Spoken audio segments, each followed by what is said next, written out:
मेरे प्यारे साथियों, यहाँ पे हम लोग पेपर नंबर 14 को सॉल्व कर रहे हैं। ठीक है, तो यहाँ पे देख रहे हैं कि आप हिस्ट्री के क्वेश्चंस हैं।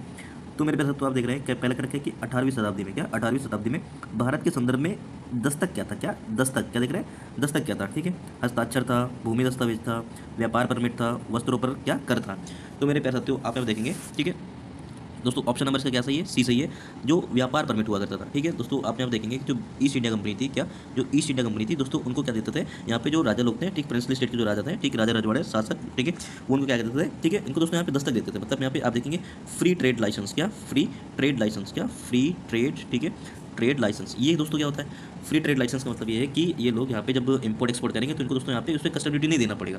ठीक है, तो मेरे पास तो यहाँ पे क्या था? जो दस्तक था दोस्तों, क्या था? ये परमिट था, व्यापार परमिट हुआ करता था दोस्तों, जो कि क्या करता था? यहाँ पे प्रिंसेस स्टेट के राजा, ठीक है, अलग अलग ईस्ट इंडिया कंपनी को क्या करते थे? प्रोवाइड करते थे। तो मेरे पास तो ये लोग क्या करते थे? दस्तक का दुरुपयोग करते थे। क्या करते थे? दस्तक का दुरुपयोग करते थे। ठीक है, मेरे प्यारे साथियों, यहाँ पे देख लेंगे। ठीक है, 18वीं शताब्दी के दौरान Dastak British east India company द्वारा जारी किए गए दोस्तों विशेष परमिट थे। ठीक है, इन परमिटों से दोस्तों आप देखेंगे कंपनी को बिना सीमा शुल्क या अन्य स्थानीय कर चुका है दोस्तों वस्तुओं के व्यापार करने की अनुमति मिल जाती थी। ठीक है, मतलब यहाँ पे ये इंपोर्ट एक्सपोर्ट ड्यूटी नहीं देते थे। ठीक है दोस्तों, जबकि इंडियंस के यहाँ पे गुड्स को क्या लग जाता था? इंपोर्ट एक्सपोर्ट ड्यूटी लग जाता था, जिसकी वजह से जो भारतीय सामान थे, जो भारतीय लोग व्यापारी थे, उनका सामान महंगा बिकता था। ये लोग दोस्तों यहाँ पे टैक्सेस से बच जाते थे, तो ये सामान सस्ता सामान बेचते थे। तो मेरे पास तो यहाँ पे क्या होता था? इनका सामान ज़्यादा बिकता था, तो इस तरह से इन्होंने क्या कर रखा था? एक मोनोपोली भी क्रिएट कर रखा था। ठीक है, तो मेरे पास तो आपको समझ में आ गया होगा कि दस्तक क्या है। ठीक है, यहाँ पे टू देख रहे हैं। क्या देख रहे हैं? टू कह रखा है कि 7वीं और 8वीं शताब्दी ईस्वी में, ठीक है, राजा द्वारा, किसके द्वारा? राजा द्वारा अपने विद्यार्थियों के लाभ के लिए दोस्तों व्यवस्थित संगीत नोटों के समूह वाले संगीत शिलालेख के स्थान, ठीक है, संगीत शिलालेख के स्थान का नाम बताइए। ठीक है, नाम बताइए दोस्तों। आप देखेंगे ऑप्शन नंबर 2 में। ठीक है दोस्तों, यहाँ पे ऑप्शन नंबर यहाँ पे क्या दिख रहा है? डी सही दिख रहा है। क्या दिख रहा है? यहाँ पे डी सही दिख रहा है। ठीक है, कुदू मियाँ मलाई, क्या कुदू मियाँ मलाई, ये क्या है? ठीक है, कुदू मियाँ मलाई संगीत शिलालेख का एक महत्वपूर्ण ऐतिहासिक अवशेष है, जो कि 7वीं से लेकर के 8वीं शताब्दी ईस्वी के, ठीक है, का है। और इसमें देखेंगे दोस्तों, जिससे संगीत के स्वर नोट संकेत होते हैं। क्या बोलते हैं? संगीत के स्वर दोस्तों आपको देखने को मिलते हैं। तो मेरे पास आप यहाँ देख रहे हैं जो संगीत के स्वर है, ठीक है, संगीत के नोट कह लो, उनको स्वर कह लो दोस्तों, कहाँ से मिला दोस्तों? आप देखेंगे कहाँ से मिले? कुदू मियाँ मलाई, कहाँ से? कुदू मियाँ मलाई से। ठीक है, फिर आप दोस्तों ऑप्शन नंबर यहाँ पे 3 देख रहे हैं। क्या रखा है कि राय गज केसरी, क्या राय गज केसरी, और दूसरे यहाँ पर दिख रहा है दया गज केसरी, क्या दया गज केसरी की उपाधियां निम्नलिखित से किस राजवंश से जुड़ी हुई है? क्या किस राजवंश से जुड़ी है दोस्तों? ऑप्शन नंबर यहाँ पे 3 दिख रहा है। 3 को दोस्तों यहाँ पे दिख रहा है सी से। ठीक है दोस्तों, किससे जुड़ी है? गजपति से जुड़ी हुई है। किससे जुड़ी हुई है? गजपति से जुड़ी है। ऑप्शन नंबर यहाँ पे दिख रहे हैं 4 क्वेश्चन नंबर दिख रहे हैं। उस लड़ाई का नाम बताइए। क्या यहाँ पे दिख रहा है? उस लड़ाई का नाम बताइए। ठीक है, जिससे त्रावणकोर के राजा 1741 में, ठीक है, डचों को हराया था। क्या था? डचों को हराया था दोस्तों। हम देख रहे हैं कोलाचीर की लड़ाई। कौन सी लड़ाई? कोलाचीर की लड़ाई। ये लड़ाई दोस्तों देख रहे हैं 1741 के त्रावणकोर के राजा मार्तंड वर्मा, क्या मार्तंड वर्मा, और दिख रहा है डच ईस्ट इंडिया कंपनी। कौन सी कंपनी? डच। ठीक है, किसके बीच में दोस्तों? डच ईस्ट इंडिया कंपनी के बीच में हुई थी, जिसमें दोस्तों आप देख रहे हैं डचों की दोस्तों यहाँ पे क्या हुई थी? बुरी तरीके से हार हुई थी दोस्तों। आप यहाँ देख रहे हैं कौन सा?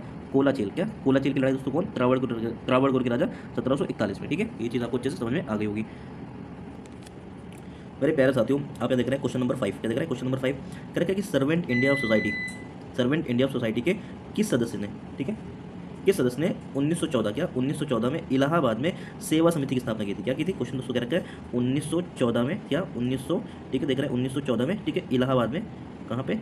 इलाहाबाद में, ठीक है, क्या की दोस्तों? सेवा समिति। क्या याद रखना? सेवा समिति, सेवा समिति की स्थापना की थी। तो मेरे प्यारे साथियों, आप देखेंगे किसने की थी? क्या सर्वेंट ऑफ इंडियन सोसाइटी के किस सदस्य ने की थी? तो मेरे प्यारे साथियों, ऑप्शन नंबर 5 यहाँ देखेंगे, ऑप्शन नंबर बी। ठीक है, हृदयनाथ कुंजरू। क्या HN कुंजरू, क्या HN कुंजरू, जिसको हम लोग बोलते हैं दोस्तों हृदयनाथ कुंजरू ने दोस्तों यहाँ पे की थी। ठीक है, इनके बारे में देख लेते हैं। पंडित हृदयनाथ कुंजरू, ठीक है, जो सर्वेंट ऑफ इंडियन सोसाइटी के क्या थे? एक प्रमुख सदस्य थे। किसके थे? सर्वेंट ऑफ इंडियन सोसाइटी के एक प्रमुख सदस्य थे। आप देखेंगे 1914 में इलाहाबाद में, वर्तमान प्रयागराज में दोस्तों आप देखेंगे सेवा समिति की स्थापना की थी। इस समिति का मुख्य उद्देश्य विभिन्न सामाजिक सेवाओं और राहत कार्यों को दोस्तों क्या करना था? यहाँ पे संलग्न करना था, संलग्न करना था दोस्तों। आप यहाँ पे याद रखेंगे सेवा समिति की स्थापना किसने की दोस्तों? हृदयनाथ कुंजरू ने की। कहाँ पे की? इलाहाबाद में की। ठीक है, कब की? 1914 में की। ये किसके सदस्य थे? तो सर्वेंट ऑफ इंडियन सोसाइटी के सदस्य थे। ठीक है, उसके बाद आप देख रहे हैं ऑप्शन नंबर 6 क्या है? करेक्ट, कुषाण शासकों द्वारा, ठीक, प्रक्षेपित रिश्तेदार, क्या प्रक्षेपित रिश्तेदारी की धारणा, ठीक है, निम्नलिखित में से किसके माध्यम से दोस्तों सबसे अच्छी तरह से प्रमाणित होती है? दोस्तों ऑप्शन नंबर यहाँ पे दिख रहा है, ठीक है, डी। क्या दिख रहा है? ऑप्शन नंबर यहाँ पे दिख रहा है डी। ठीक है, सिक्के और मूर्ति कला। क्या सिक्के और मूर्ति कला मतलब कॉइन्स और दोस्तों स्कल्पचर माना जाता है। कुषाण अक्सर अपने सिक्कों और मूर्तियों पर स्वयं और अपनी वंशावली का चित्रित करते थे। क्या करते थे? अपनी वंशावली को चित्रित करते थे। उनके उनके दैवी, क्या दैवी संबंधों और वंशवादी वैधता पर जोर दिया जाता था। किसमें? वंशवादी देवता। ठीक है दोस्तों, वंशवादी वैधता पर क्या करते थे ये लोग? ज़्यादा बल देते थे। ठीक है, आप देखेंगे तो जो रिश्तेदारी की उनकी अवधारणाओं को दोस्तों आप देखेंगे प्रभावी ढंग से, क्या प्रभावी ढंग से प्रदर्शित करता था। जबकि अन्य विकल्पों में भी दोस्तों आप देखेंगे इनकी भूमिका सिक्कों और कला के, ठीक है, दृश्य से प्रमाणित करती है। ठीक है, तो कहने मतलब क्या है कि ये लोग क्या करते थे? कुषाण शासक, कौन सा शासक? कुषाण शासक, ठीक है, द्वारा प्रक्षेपित रिश्तेदारी, क्या प्रक्षेपित हिस्सेदारी की जो धारणा है, ठीक है दोस्तों, इसका इंडिकेशन कहाँ से मिलता है? आप देख रहे हैं दोस्तों ऑप्शन नंबर डी, ठीक है, सिक्कों और मूर्तिकला से। ठीक है दोस्तों, ये लोग क्या करते थे सिक्के पर, ठीक है, अपने और अपने यहाँ पे वंशों के बारे में, ठीक है, क्या करते थे यहाँ पर उसका उल्लेख करते थे। ठीक है, और दोस्तों वहाँ पे आप देखेंगे इनके बारे में इसकी इन्फॉर्मेशन मिलती। ठीक है, कुषाण शासक अक्सर सिक्कों और मूर्ति पर स्वयं को और अपनी वंशावली को चित्रित करते थे। किसको करते थे? स्वयं को और अपनी वंशावली, मतलब आने वाली जनरेशन को क्या करते थे? इंडिकेट करते थे। ठीक है, तो ये बात आपको समझ में आ रही होगी। मेरे प्यारे साथियों, यहाँ पे देख रहे हैं क्वेश्चन नंबर 7 कर रखा है कि निम्नलिखित में से किस विद्रोह में, ठीक है, कोया और कोंडा, क्या कोया और कोंडा आदिवासी प्रमुखों ने, ठीक है, मनसबदारी परिवार के स्थानीय अधिपति के खिलाफ विद्रोह किया था? क्या कोया और कोंडा, याद रखना, कोया और कोंडा, क्या कोया और कोंडा, ठीक है, याद रखेंगे, कोया एंड कोंडा, ठीक है, कोया एंड कोंडा, याद रखना, कोया और कोंडा के खिलाफ दोस्तों क्या किया था? इन्होंने विद्रोह किया था। तो मेरे प्यारे साथियों, ऑप्शन कर रखा है कि रंपा विद्रोह, गुडेम विद्रोह, रंपा विद्रोह, ठीक है, तो आप देख रहे हैं तेलंगाना सशस्त्र विद्रोह। ठीक है, तो मेरे प्यारे साथियों आप याद रखेंगे यहाँ पे ऑप्शन नंबर क्या है? ए सही है। क्या सही है? ऑप्शन नंबर यहाँ पे ए सही है। ठीक है, याद रखना आप दोस्तों। ठीक है, इस विद्रोह में कोया और कोंडा आदिवासी प्रमुख दोस्तों आप देख रहे हैं यहाँ पे मनसबदारी परिवार के स्थानीय अधिपतियों के खिलाफ दोस्तों क्या किया था? विद्रोह किया था। ठीक है, क्वेश्चन नंबर दोस्तों आप देख रहे हैं 8 कर रखा है कि प्रथम आंग्ल मराठा युद्ध निम्नलिखित से किसके द्वारा संपन्न हुआ था? मतलब कौन सी संधि, कौन सी ट्रीटी हुई थी? तो मेरे प्यारे साथियों आप देखेंगे प्रथम आंग्ल मराठा युद्ध, ठीक है, साल बाई की संधि से दोस्तों क्या हुआ था? यहाँ पे समाप्त हुआ था। तो मेरे प्यारे साथियों आप यहाँ देखेंगे ऑप्शन नंबर डी क्या है? इज द करेक्ट आंसर है। ठीक है, याद रखेंगे फर्स्ट एंग्लो मराठा वार, क्या फर्स्ट एंग्लो मराठा वार किससे दोस्तों समाप्त हुआ था? यहाँ पे साल बाई की संधि से समाप्त हुआ था। ठीक है, आप बोलेंगे नहीं दोस्तों, कोया और मोंडा, क्या कोया और कोंडा आदिवासी प्रमुखों में से मनसबदारी परिवार में स्थानीय अधिपति के खिलाफ दोस्तों विद्रोह किया था। कौन सा दोस्तों आप देख रहे हैं? रंपा विद्रोह। क्या रंपा विद्रोह से जुड़ा हुआ है। आप दोस्तों देख रहे हैं निम्नलिखित में से किसे प्राचीन भारत में थेरिस, क्या थेरिस के रूप में निरूपित किया जाता था? दोस्तों आप यहाँ देख रहे हैं दोस्तों, आप यहाँ देख रहे हैं दोस्तों बौद्ध धर्म के, ठीक, बौद्ध धर्म में एल्डर नन को, क्या एल्डर नन को किया जाता था? किसको कहता था? एल्डर नन को। बौद्ध धर्म में एल्डर नन को दोस्तों क्या बोलते थे? थेरिस। दोस्तों थेरवाद दोस्तों इनका एक कॉन्सेप्ट था। क्या था? थेरवाद दोस्तों यहाँ पे एक यहाँ पे शाखा की क्या होती है? स्थापना होती है दोस्तों। उनको क्या बोलते थे? बौद्ध धर्म में एल्डर नन, क्या बोलते थे? एल्डर नन, जो ओल्ड लोग हुआ करते थे, ठीक है, जो प्राचीन एल्डर मतलब जो वरिष्ठ लोग हुआ करते थे, ठीक है, बौद्ध धर्म के लोगों में, ठीक है, उन्होंने दोस्तों क्या किया था? यहाँ पे एक यहाँ पे थेरवाद की क्या की थी? यहाँ पे कॉन्सेप्ट को लेकर गए थे, उन्हीं को हम लोग बोलते हैं थेरवादी। ठीक है दोस्तों, इसके बाद दोस्तों आप देख रहे हैं क्वेश्चन नंबर 10 करके कि निम्नलिखित राजनीतिक नेताओं में से किसने भारतीय राष्ट्रीय कांग्रेस के, ठीक है, कांग्रेस को एक राजनीतिक संगठन के रूप में भंग करने और लोक सेवक संघ द्वारा उसके प्रतिस्थापन का सुझाव दिया था? ठीक है, तो मेरे पास आप देख रहे हैं क्वेश्चन नंबर 10 का, तो आप देख रहे हैं ऑप्शन नंबर यहाँ पे बी सही है। ठीक है, बाबा साहब भीमराव अम्बेडकर ने ऐसा किया था। क्या किया था? बाबा साहब भीमराव अम्बेडकर मतलब कि डॉक्टर बी आर अम्बेडकर ने स्वतंत्रता के बाद भारतीय राष्ट्रीय कांग्रेस को एक राजनीतिक दल के रूप में, क्या राजनीतिक दल के रूप में और भंग करने, क्या भंग करने और एक सामाजिक सेवा संगठन, ठीक है, मतलब एक लोक सेवक संघ में बदलने का सुझाव दिया था। ठीक है, उनका मानना था कि स्वतंत्रता प्राप्त होने के बाद कांग्रेस का राजनीतिक उद्देश्य पूरा हो गया था। क्या मतलब कांग्रेस का जो अल्टीमेट गोल था, जिसका दोस्तों गठन 1885 में हुआ था, वो था 1885 में हुआ था, उसका गोल यही था कि हमें क्या करना है? स्वराज की प्राप्ति करना है। तो वो क्या हो चुका था? पूरा हो चुका था। तो बाबा साहब भीमराव अम्बेडकर क्या कह रहे थे? कह रहे थे कि इसका नाम बदल दो, आप क्या कर दो? इसका नाम बदल करके लोक सेवक संघ रख दो। क्या लिख दो? लोक सेवक संघ रख दो। ठीक है, तो दोस्तों आपको यहाँ पे बात समझ में आ रही होगी, ये वक्तव्य किसका था? बाबा साहब भीमराव अम्बेडकर का था। आप यहाँ देख रहे हैं क्वेश्चन नंबर, ठीक है, क्वेश्चन नंबर 11 में देख रहे हैं, क्या कि निम्नलिखित कथनों पर क्या कीजिए? विचार कीजिए। इंडियन नेशनल आर्मी, क्या इंडियन नेशनल आर्मी के गठन के सुभाष चंद्र बोस, क्या इंडियन नेशनल आर्मी के गठन के सुभाष चंद्र बोस के बारे में क्वेश्चन पूछा गया है। पहला ऑप्शन क्या रखा है कि जापानी शिविर में, ठीक है, युद्ध, ऑप्शन नंबर 1 क्या रखा है? क्या रखा है कि जापानी शिविर में युद्ध के भारतीय कैदियों से, ठीक है, बड़ी संख्या में सैनिकों की क्या होगी? भर्ती होती है। ठीक है दोस्तों, आपको पता होगा प्रिजनर ऑफ वार, क्या prisoner of war, prisoner of war क्या होते हैं? ठीक है, युद्ध करते करते, ठीक, जब कोई सैनिक किसी दूसरे देश की सीमा में चला जाता है या फिर युद्ध समाप्ति के पश्चात या युद्ध हार जाने के बाद, ठीक है दोस्तों, जो हारी हुई टुकड़ी होती है दोस्तों, उनके जो कैदी होते हैं, ठीक है, उनको क्या कर लिया जाता है? बंदी बना लिया जाता है। क्या बना लिया जाता है? बंदी बना लिया जाता है। तो जिनको हम लोग क्या बोलते हैं? प्रिजनर ऑफ वॉर बोलते हैं। तो मेरे प्यारे साथियों आप देखेंगे जापानी शिविर में, ठीक है, जापानी शिविर में युद्ध के, ठीक है, भारतीय कैदियों से बड़ी संख्या में क्या हुई? सैनिकों की भर्ती हुई दोस्तों। जब यहाँ पे नेताजी सुभाष चंद्र बोस, ठीक है, इंडियन नेशनल आर्मी का क्या कर रहे थे? गठन कर रहे थे। ठीक है, तो यहाँ पे देखेंगे जो शिविर में रहने वाले जो प्रिजनर ऑफ वार थे, ठीक है दोस्तों, उनको यहाँ पे क्या किया? बड़ी संख्या में क्या किया जाएगा? ठीक है, इंडियन नेशनल आर्मी में क्या किया गया? भर्ती किया गया दोस्तों। ये वक्तव्य अपने आप में बिल्कुल सही है। ठीक है, उसके बाद तो आप देख रहे हैं ऑप्शन नंबर 2 रखा है कि झांसी की रानी के नाम पर एक महिला टुकड़ी का क्या किया गया? परिचय दिया गया दोस्तों। ऑप्शन नंबर 2 भी सही है। ठीक है, तो मेरे प्यारे साथियों आप देख रहे हैं, ठीक है, थोड़ा सा एक्सप्लेनेशन पर ध्यान देते हैं। रखा है कि कथन 1 क्या रखा है? सुभाष चंद्र बोस ने वास्तव में जापानी शिविरों में, ठीक है, युद्धबंदी भारतीय सैनिकों को दोस्तों इंडियन नेशनल आर्मी में भर्ती किया था। ये बात बिल्कुल सही है। कथन 2 क्या रखा है कि इंडियन नेशनल आर्मी में रानी लक्ष्मीबाई के नाम पर, क्या रानी लक्ष्मीबाई के नाम पर दोस्तों देखेंगे एक महिला रेजिमेंट, क्या एक विमेन रेजिमेंट दोस्तों यहाँ पे क्या की थी? बनाई गई थी। ठीक है, रानी ऑफ झांसी रेजिमेंट, क्या रानी ऑफ झांसी रेजिमेंट भी बनाई गई दोस्तों। आप देखेंगे जिसका नेतृत्व कैप्टन लक्ष्मी सहगल कौन कर रही थी? कैप्टन लक्ष्मी सहगल कर रही थी। याद रखना दोस्तों, कैप्टन लक्ष्मी सहगल ने किया था। ठीक है, तो मेरे पास तो इसलिए यहाँ पे देखेंगे कथन दोनों ही क्या सही है। ठीक है, यहाँ पे देखेंगे ऑप्शन नंबर यहाँ पे क्या हो जाएगा? सी सही हो जाएगा। क्या हो जाएगा? सी सही हो जाएगा। ठीक है, आई होप दोस्तों आपको ये सारी चीजें अच्छे समझ में आएंगी। ठीक है, इसके बाद दोस्तों आप देख रहे हैं क्वेश्चन नंबर 12 में क्या रखा है? निम्नलिखित में से कौन सा बंदी जीवन पुस्तक, कौन सी पुस्तक? बंदी जीवन पुस्तक के लेखक कौन है? तो दोस्तों आप यहाँ पे याद रखेंगे सत्येंद्र नाथ सान्याल। सान्याल, क्या ऑप्शन नंबर डी यहाँ पे क्या बिल्कुल ठीक है। सचिंद्र नाथ सान्याल ने दोस्तों जो बंदी जीवन पुस्तक लिखी हुई थी, जिससे होता है क्या दोस्तों, आप देखेंगे जो भारतीय स्वतंत्रता संग्राम के दौरान क्रांतिकारियां, क्या जो क्रांतिकारियों के लिए एक महत्वपूर्ण प्रेरणा का क्या था, स्रोत था, क्या था यहाँ पे देखेंगे, ठीक है, ड्यूरिंग द फ्रीडम मूवमेंट, ठीक है, यहाँ पे देखेंगे जो क्रांतिकारियों के लिए यहाँ पे क्या था, एक मुख्य प्रेरणा का स्रोत बना हुआ था सचिन नाथ सान्याल की पुस्तक, कौन सी यहाँ पे, बंदी जीवन, कौन सी, बंदी जीवन, ठीक है, ये चीज अपने दिमाग में रखेंगे। मेरे प्यारे साथियों, आप देख रहे हैं यहाँ पे क्वेश्चन नंबर 13 क्या रखा है, गुलबर्गा, क्या गुलबर्गा और विजयनगर हम्पी के बीच में, कहाँ पे, विजयनगर हम्पी के बीच में आप देखेंगे क्षेत्रों में, ठीक है, कौन सी दो नदियाँ बहती हैं, कौन सी दो नदियाँ बहती हैं। तो मेरे प्यारे साथियों आप यहाँ पे ध्यान देंगे, ठीक है, तो आप देखेंगे कृष्णा और तुंगभद्रा नदी, कौन सी नदी, कृष्णा और तुंगभद्रा नदी। दोस्तों आपने यहाँ पे देखेंगे यहाँ पे गुलबर्गा, ठीक है, जिसको हम लोग बोलते हैं कलबुर्गी, क्या बोलते हैं, कलबुर्गी, और विजयनगर दोस्तों आपको पता होगा, ठीक है, विजयनगर जो हम्पी दोस्तों यहाँ पे है वो कहाँ पे है, हम्पी टेम्पल कहाँ पे दोस्तों, कर्नाटक में, कहाँ पे, कर्नाटक में, ठीक है। यह क्षेत्र मुख्य रूप से दोस्तों आप देखेंगे कृष्णा नदी और यहाँ पे उसकी सहायक नदी कौन सी, तुंगभद्रा नदी के बेसिन में आ जाते हैं, क्या कृष्णा नदी बह रही है दोस्तों, तुंगभद्रा नदी बह रही है, उसके बीच के दोस्तों क्षेत्र में क्या हो जाता है, यहाँ पे गुलबर्गा और विजयनगर के हम्पी क्षेत्र दोस्तों क्या हो जाते हैं, आ जाते हैं। तो आपको याद रखना है कृष्णा और तुंगभद्रा, दोस्तों तुंगभद्रा क्या है पे, कृष्णा की क्या है, सहायक नदी, ये चीज़ आप अपने दिमाग में रखेंगे। उसके बाद दोस्तों आप देख रहे हैं क्वेश्चन नंबर 14 क्या रखा है, भक्ति, क्या भक्ति के विभिन्न रूपों को दर्शाने वाले निम्नलिखित युग्मों में कौन सा यहाँ पे सही मिलान नहीं करता है, क्या ऑप्शन यहाँ पे क्वेश्चन क्या रखा है, निगेटिव में पूछा गया है, ठीक है। फिर दोस्तों क्या रखा है, सगुना, निर्गुण, अलवर, नयनार। दोस्तों आप यहाँ पे देखेंगे इसका एक्सप्लेनेशन के बारे में, क्या रखा है, सगुण भक्ति के जो है लोग थे दोस्तों, उनको बोलते हैं देवताओं में विश्वास विशेषता के साथ, क्या देवताओं में विश्वास विशेषताओं के साथ में दोस्तों क्या है, बिल्कुल सही कारण है, क्या है दोस्तों, जो सगुण भक्ति के लोग हैं वो देवताओं में क्या करते हैं, विश्वास रखते हैं, क्या करते हैं, देवताओं में विश्वास विशेषताओं के साथ होते हैं दोस्तों, ठीक है। इसके बाद आप देख रहे हैं यहाँ के निर्गुण भक्ति के जो लोग हैं दोस्तों, क्या रखा है कि देवताओं में विश्वास विशेषताओं के बिना, मतलब बिना दोस्तों देवताओं में विश्वास रखना, ठीक है। या भी दोस्तों यहाँ पे कथन सही है, निर्गुण भक्ति में ईश्वर को निराकार और विशेषताओं से परे माना जाता है, ठीक है। मतलब कि यहाँ पे निर्गुण जो भक्ति के लोग हैं, सगुण भक्ति में दोस्तों क्या है, ईश्वर में विश्वास माना जाता है। निर्गुण भक्ति में दोस्तों यहाँ पे क्या, देवताओं में विश्वास विशेषताओं के बिना, विश्वास विशेषताओं के बिना, मतलब निर्गुण भक्ति के लोग होते हैं वो समझते हैं कि जो ईश्वर है वो निरंकार है, क्या है, निरंकार है, ठीक है। ये चीज़ आप अपने दिमाग में रखेंगे सगुण भक्ति के बारे में और निर्गुण भक्ति के बारे में। उसके बाद आप देख रहे हैं यहाँ पे अलवर, क्या मेरे प्यारे साथियों, इसके ऑप्शन नंबर सी में देखेंगे अलवर के बारे में क्या रखा है कि इनका जो विश्वास था उन्होंने क्या किया, शक्ति की भक्ति, क्या शक्ति की भक्ति, दोस्तों ये कथन गलत है, क्या शक्ति की भक्ति का कथन क्या है, गलत है। जो अलवर संत होते हैं दोस्तों क्या विष्णु के उपासक होते हैं, क्या होते हैं, विष्णु के उपासक होते हैं, या फिर विष्णु के बहुत सारे अवतार होते हैं, क्या होते हैं, विष्णु के बहुत सारे अवतार होते हैं दोस्तों, उनके क्या होते हैं दोस्तों, भक्त हैं, ठीक है, ना कि दोस्तों आप देखेंगे शक्ति की देवी, क्या ना कि दोस्तों आप देखेंगे शक्ति की देवी। शक्ति की भक्ति दोस्तों जो है वो कॉन्सेप्ट किसका है, शैव संप्रदाय का, किसका है, शैव संप्रदाय का है, ना कि दोस्तों आप देख रहे हैं यहाँ पे संत विष्णु के, ना कि दोस्तों आप देख रहे हैं यहाँ पे विष्णु के उपासकों का है, ठीक है। शक्ति की भक्ति का जो कॉन्सेप्ट दोस्तों किसका है, शैव संप्रदाय का है, ठीक है, ना कि दोस्तों यहाँ पे देखेंगे विश्वास शक्ति की भक्ति का कॉन्सेप्ट दोस्तों, ये ऑप्शन नंबर सी क्या हो जाएगा, गलत हो जाएगा।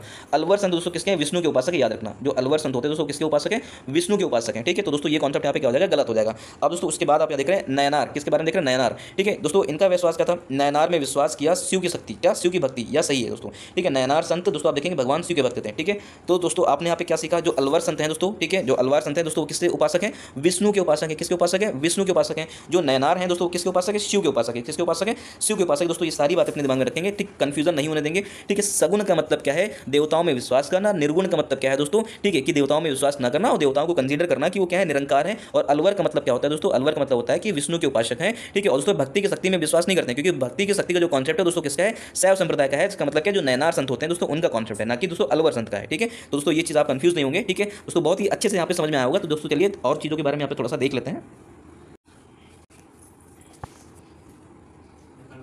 मेरे प्यारे साथियों क्वेश्चन नंबर यहाँ पे 15 देख रहे हैं, 1937 क्या 1937 में हुए चुनाव में भारतीय राष्ट्रीय कांग्रेस किन दो प्रांतों में सबसे बड़ी पार्टी के रूप में नहीं उभर पाई थी, क्या नहीं उभर पाई थी, ठीक है। तो मेरे प्यारे साथियों आप यहाँ देखेंगे क्वेश्चन नंबर 15 में, तो आपको दोस्तों पता होगा जो पंजाब और सिंध का जो प्रांत है, क्या पंजाब और सिंध का जो प्रांत है दोस्तों मुस्लिम बहुल क्षेत्र था, कैसा क्षेत्र था, मुस्लिम बहुल क्षेत्र था, ठीक है। आप देखेंगे दोस्तों 1937 में प्रांतीय चुनावों में भारतीय राष्ट्रीय कांग्रेस पंजाब और सिंध में बहुमत हासिल करने या बड़ी संख्या में दोस्तों, ठीक है, या बड़ी पार्टी के रूप में उभरने में क्या रहा दोस्तों, ये विफल रही थी, क्या रही थी, विफल रही थी दोस्तों। आपको पता होगा कि दोस्तों यहाँ पे उस टाइम क्या था, मुस्लिम दोस्तों आप देखेंगे यहाँ पे, ठीक है, मुस्लिम लीग, ठीक है, क्या मुस्लिम लीग, और दोस्तों आप देखेंगे मोहम्मद अली जिन्ना, क्या मोहम्मद अली जिन्ना, ठीक है, सेपरेशन की बहुत ज़्यादा डिमांड पकड़े हुए थे दोस्तों। इन्होंने क्या रखा था, मुस्लिमों को बिल्कुल सेपरेट रखा था, क्या मुस्लिमों को दोस्तों इंडियन नेशनल कांग्रेस के साथ पार्टिसिपेट करने में दोस्तों बहुत अलग, मतलब कहना कि विभाजन वाली यहाँ पे उन्होंने स्थिति बना रखी थी, ठीक है, आपस में अपने मुस्लिम कम्युनिटी के लोगों को दोस्तों बहुत बहला रखा था इन लोगों ने, ठीक है। तो दोस्तों यहाँ पे ऑब्वियस सी बात है कि जो मुस्लिम लीडर्स हैं, ठीक है दोस्तों, आपको पता होगा कि जो ईस्टर्न बांग्लादेश था, क्या था, जो ईस्टर्न बांग्लादेश, ठीक है, आज का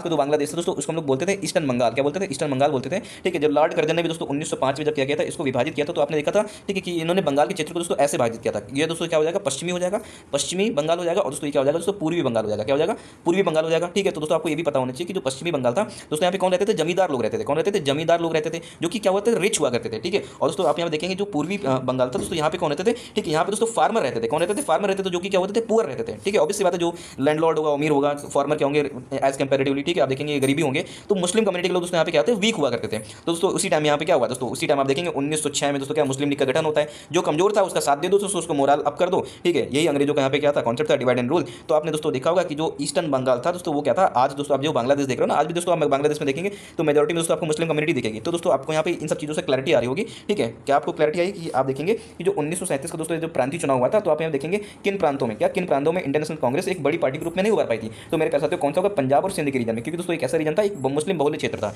ठीक है।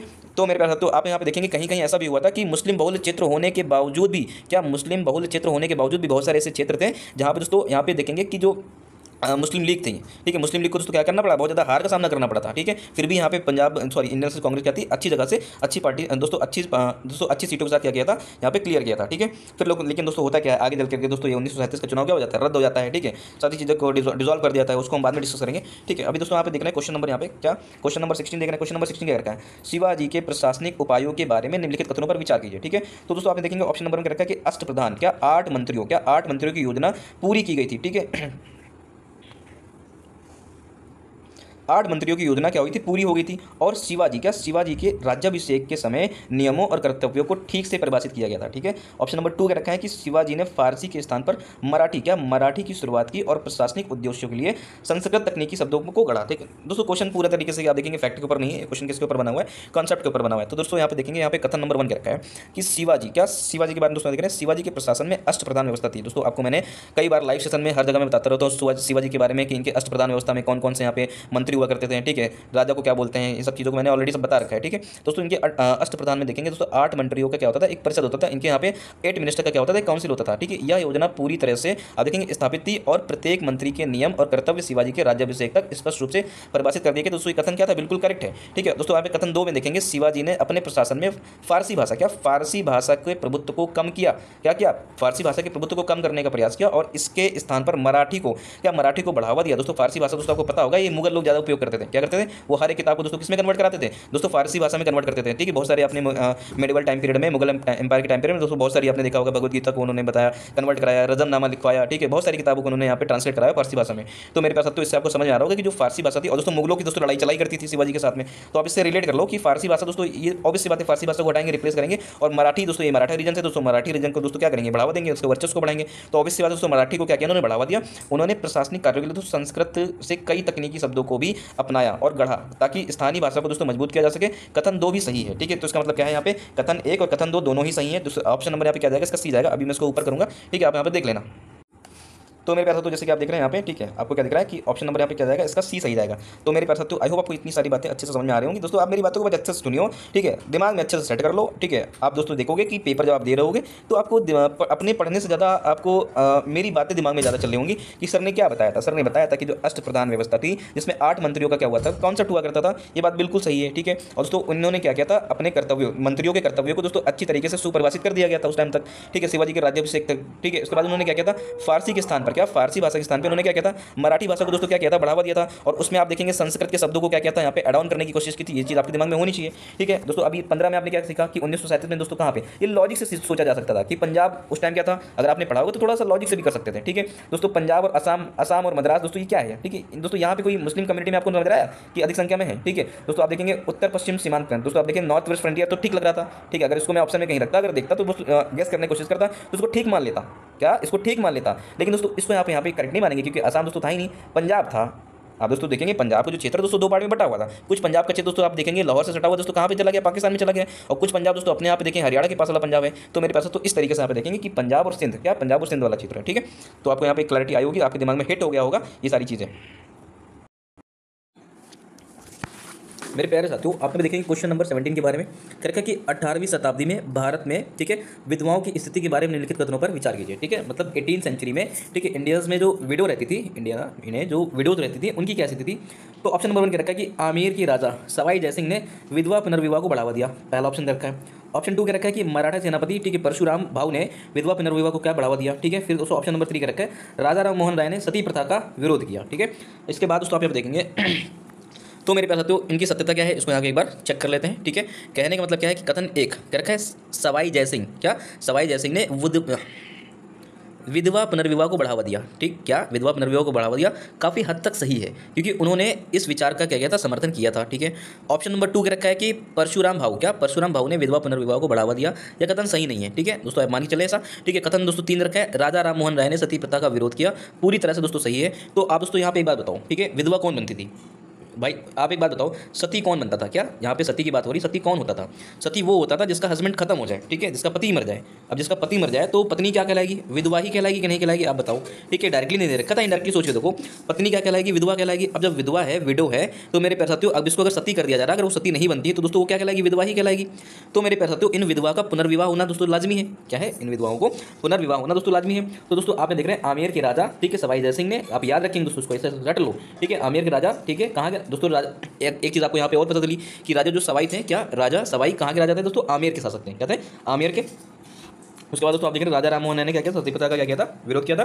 ठीक है, मराठा सेनापति परशुराम भाऊ ने विधवा पुनर्विवाह को बढ़ावा दिया। दोस्तों ये बात गलत है। दोस्तों आप ये देखेंगे ऑप्शन नंबर बी क्या हो जाएगा? बिल्कुल सही हो जाएगा, 1 और 3। ठीक है, तो मेरे पास तो आपको ये चीज़ें क्या होंगी, अच्छे समझ में आई होंगी। आप दोस्तों देख रहे हैं स्तूपा की सजावट में दोस्तों आप देखेंगे किंजलकिनी, क्या किंजलकिनी शब्द का उल्लेख किया गया है? दोस्तों ये क्या है? ठीक है, किंजलकिनी क्या है? तो मेरे पास तो आप देख रहे हैं आभूषण और वस्त्र दिखाने वाला, क्या आभूषण और वस्त्र दिखाने वाले लता। ठीक है, आप दोस्तों यहाँ पे इसको थोड़ा सा और डिटेल में पढ़ेंगे।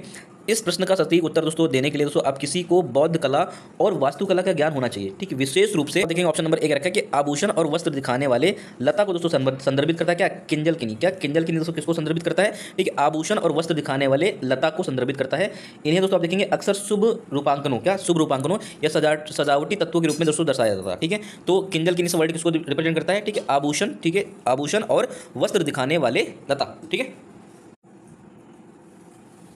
मेरे प्यारे साथियों, आप देख रहे हैं क्वेश्चन नंबर 19 क्या रखा है कि भारत में मध्य पाषाण कला के संदर्भ में निम्नलिखित कथनों पर क्या कीजिए? विचार कीजिए। क्या?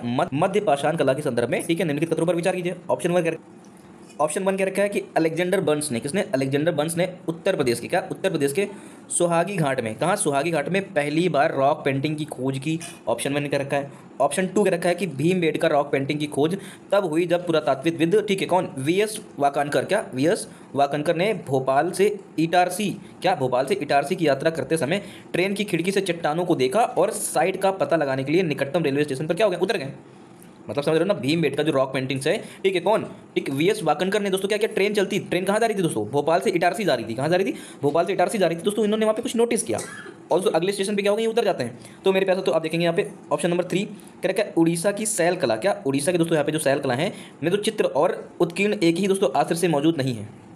उड़ीसा की शैल कला में, क्या उड़ीसा की जो शैल कला में चित्र और उत्कीर्ण एक ही आश्रय में मौजूद नहीं है। ठीक है दोस्तों, यहाँ पे इसकी सत्यता क्या है इसको एक बार थोड़ा सा समझ लेते हैं। क्या रखा है कि कथन 1 गलत है, कथन 2 सही है और कथन 3 क्या है? गलत है। क्या कथन 3 क्या है? गलत है। मतलब कि कहने का ये है कि अलेक्जेंडर बर्न्स ने उत्तर प्रदेश के सुहागी घाट में, ठीक है, पहली रॉक पेंटिंग की खोज की। दोस्तों ये क्या है? मेरे प्यारे साथियों, आप यहाँ पे देख रहे हैं सुहागी घाट, क्या देख रहे हैं यहाँ पे? आपने क्या देखा? सुहागी, ठीक है, क्या देखा? सुहागी घाट, क्या देखा आपने? सुहागी घाट के बारे में सुना, ठीक है। तो सुहागी घाट दोस्तों कहाँ पे? यूपी के कहाँ पे? मिर्जापुर में। कहाँ पे? याद रखना, यूपी के मिर्जापुर में है। कहाँ पे है? यूपी के मिर्जापुर में है। याद रखेंगे सुहागी घाट कहाँ पे? यूपी के मिर्जापुर में है। दोस्तों इसकी खोज किसने की थी? ठीक है, तो आप देखेंगे आर्चीबोल्ड ने। किसने? तो इसकी खोज किसने की थी? आर्चीबोल्ड, क्या आर्चीबोल्ड, ठीक है, याद रखेंगे आप, आर्चीबोल्ड, ठीक है, कलाइल, क्या आर्चीबोल्ड कलाइल ने दोस्तों क्या की थी? इसकी खोज की थी। कब की थी दोस्तों? 1867, क्या 1867 से लेकर के 68 के बीच में। कब? 1867 से लेकर के 68 के बीच में। तो दोस्तों ऑप्शन नंबर ए क्या हो जाता है दोस्तों? गलत हो गया। क्या हो गया? ऑप्शन नंबर ए क्या हो गया? गलत हो गया। दोस्तों आप यहाँ देखेंगे भीमबेटका रॉक पेंटिंग की खोज दोस्तों किसने की थी? वीएस वाकनकर ने की थी। दोस्तों ये बात बिल्कुल सही है। ठीक है दोस्तों, उड़ीसा की शैल कला में चित्र और उत्कीर्ण एक ही आश्रय में दोस्तों मौजूद है। दोस्तों मौजूद नहीं है दोस्तों, ये क्या है? गलत है दोस्तों, क्योंकि एक ही जगह पे क्या है? मौजूद है। दोस्तों आपको यहाँ पे पता चल गया। ठीक, सुहागी घाट कहाँ पे दोस्तों? सुहागी घाट का संबंध दोस्तों किससे? यूपी के मिर्जापुर से। कहाँ से? यूपी के मिर्जापुर से। दोस्तों इसकी खोज किसने की है? यहाँ पे आर्चीबोल्ड, क्या आर्चीबोल्ड कलाइल ने की है। दोस्तों आपको याद रखना है सुहागी घाट का संबंध किससे? दोस्तों कलाइल से है, 1867 से लेकर के 68 के बीच में। ठीक है, तो मेरे प्यारे साथियों आपको यहाँ पे क्या पता चला कि अलेक्जेंडर बर्न्स ने नहीं की थी। किसने की थी? कलाइल ने की थी। किसने की थी? कलाइल, क्या याद रखेंगे दोस्तों? यहाँ पे देखेंगे कलाइल, ठीक है, क्या सुहागी घाट, क्या सुहागी घाट कहाँ पे? मिर्जापुर। कहाँ पे दोस्तों? मिर्जापुर, वही गुड्डू भैया वाला मिर्जापुर। दोस्तों कहाँ पे? यूपी में। कहाँ पे? यूपी में। ठीक है, ये बातें क्लियर हो गई आपको? ठीक है, कैबिनेट मिशन के बारे में निम्नलिखित में से कौन सा कथन सही है? क्या कौन सा कथन सही है? तो आप यहाँ पे याद रखेंगे, ठीक है, कौन सा कथन सही, क्वेश्चन नंबर 20 में पूछ रखा है। तो आप दोस्तों यहाँ पे देखेंगे क्या रखा है ऑप्शन नंबर 1 में, इसे 1946 में भारतीय नेताओं के साथ सत्ता के हस्तांतरण पर बातचीत करने के लिए भारत भेजा गया था। पहली बात होगी, आप सोच के देखो, ठीक है, उस टाइम दोस्तों देश की जो सबसे बड़ी पार्टी थी दोस्तों कौन सी थी? इंडियन नेशनल कांग्रेस थी, ठीक है। फिर उसके बाद दोस्तों आप यहाँ देखेंगे कि मुस्लिम लीग भी इसमें क्या था?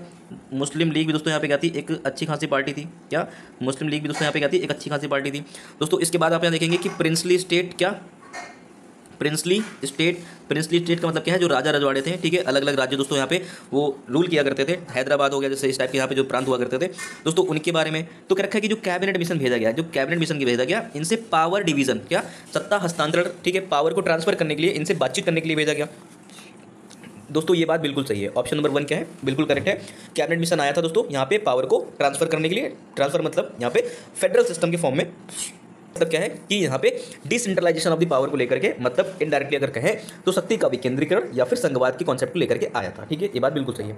ऑप्शन 2 क्या रखा है? इसने क्षेत्रीय स्वायत्तता को सबसे बड़े उपाय को स्वीकार करने हेतु 2 स्तरीय संघीय योजना का क्या क्या प्रस्ताव किया दोस्तों? 2 स्तरीय संघीय योजना, ठीक है। 2 स्तरीय संघीय योजना का मतलब क्या है? यहाँ मतलब एक सेंट्रल गवर्नमेंट होगी, क्या होगी? एक यहाँ पे केंद्र सरकार होगी, और दोस्तों उसी के अंडर में कौन सी होगी? यहाँ पे एक स्टेट गवर्नमेंट भी होगी, क्या होगी? स्टेट गवर्नमेंट होगी। इसके कॉन्सेप्ट को दोस्तों यहाँ पे बताया क्या? इसने क्षेत्रीय स्वायत्तता को, ठीक है, क्षेत्रीय स्वायत्तता मतलब क्या होता है? जो रीजनल कॉर्पोरेशन है, क्या जो रीजनल कॉर्पोरेशन है यहाँ पे, उससे बड़े उपाय को स्वीकार किया। क्षेत्रीय स्वायत्तता के सबसे बड़े उपाय को दोस्तों ने क्या क्या स्वीकार किया? 2 स्तरीय, क्या 2 स्तरीय संघीय योजना का प्रस्ताव रखा, ठीक है, बात बिल्कुल सही है, ये बात भी आप मान के चलेंगे। ऑप्शन नंबर 3 का रखा है कि एक संघीय केंद्र के साथ साथ प्रांतों और राज्यों का एक संघ होना चाहिए, ठीक है दोस्तों। आपने देखा होगा, ठीक है, आर्टिकल नंबर 1 क्या कहता है? भारत, ठीक है, ठीक है, आर्टिकल नंबर 1 क्या रखा है? इंडिया अर्थात भारत राज्यों का क्या है? एक संघ है, क्या है? राज्यों का क्या है? एक संघ है, ठीक है। ग्रुप ऑफ द स्टेट है, ठीक है, यूनियन ऑफ द स्टेट है, यूनियन ऑफ द स्टेट है। कहने का मतलब क्या होता है? एक संघीय केंद्र, क्या एक संघीय केंद्र के साथ साथ प्रांतों और राज्यों का क्या होना चाहिए? एक संघ होना चाहिए। प्रांतों और राज्यों का क्या होना चाहिए? एक संघ होना चाहिए। ये बात भी बिल्कुल दोस्तों यहाँ पे अपने आप में बिल्कुल करेक्ट है। ऑप्शन नंबर 4 क्या रखें? अलग अलग प्रांतों को क्षेत्रीय संघ बनाने की अनुमति दी गई थी, क्या अलग अलग प्रांतों, याद रखना दोस्तों, अलग अलग प्रांतों को क्षेत्रीय संघ बनाने की दोस्तों क्या दी गई थी? अनुमति दी गई थी, जिसमें वे आपसी समझौते से अपनी कुछ शक्तियों का आत्मसमर्पण कर सकते हैं। कहने का मतलब क्या है कि आप यहाँ पे देखेंगे जो सेंट्रल गवर्नमेंट होगी, जो केंद्र सरकार होगी, ठीक है दोस्तों, आप यहाँ देखेंगे ये जो प्रिंसली स्टेट है अपनी स्वायत्तता के साथ में जो आप क्या कर सकते हैं? रह सकते हैं। स्वायत्तता मतलब यहाँ पे अपनी फ्रीडम के साथ में, ठीक है, रह सकते हैं। और अगर ये चाहते हैं कि अपनी कुछ पावर्स को ये सेंटर के हाथ में हैंड ओवर कर दे, इसके लिए यहाँ पे प्रोविजन किया गया था। एक बार फिर से पढ़ेंगे, अलग अलग प्रांतों को क्षेत्रीय संघ बनाने की अनुमति दी गई थी कि दोस्तों अब यहाँ पे जो अलग अलग स्टेट है वो क्या बना सकते हैं? अपनी क्षेत्रीय संघ बना सकते हैं, ठीक है, रीजनल ग्रुप बना सकते हैं, जिसमें दोस्तों आप देखेंगे वे आपसी समझौते से अपनी कुछ शक्तियों को दोस्तों आत्मसमर्पण कर सकते हैं। मतलब आपस में ये लोग कंसल्ट करके अपनी कुछ पावर्स को सेंट्रल के हाथ में दे सकते हैं। जैसे कि बड़े बड़े इशूज आज भी यहाँ पे केंद्र सूची में पड़े हुए हैं, अनुसूची संख्या 7 में, ठीक है, किसमें पड़े हुए हैं? यहाँ पे सेंट्रल, ठीक है, लिस्ट में यहाँ पे समर्पण है। तो दोस्तों यहाँ पे बताया गया कि यहाँ पे कौन कौन से ऑप्शन सही है। ऑप्शन नंबर 1 भी सही है, 2 भी सही है, 3 भी सही है और ऑप्शन नंबर 4 भी सही है।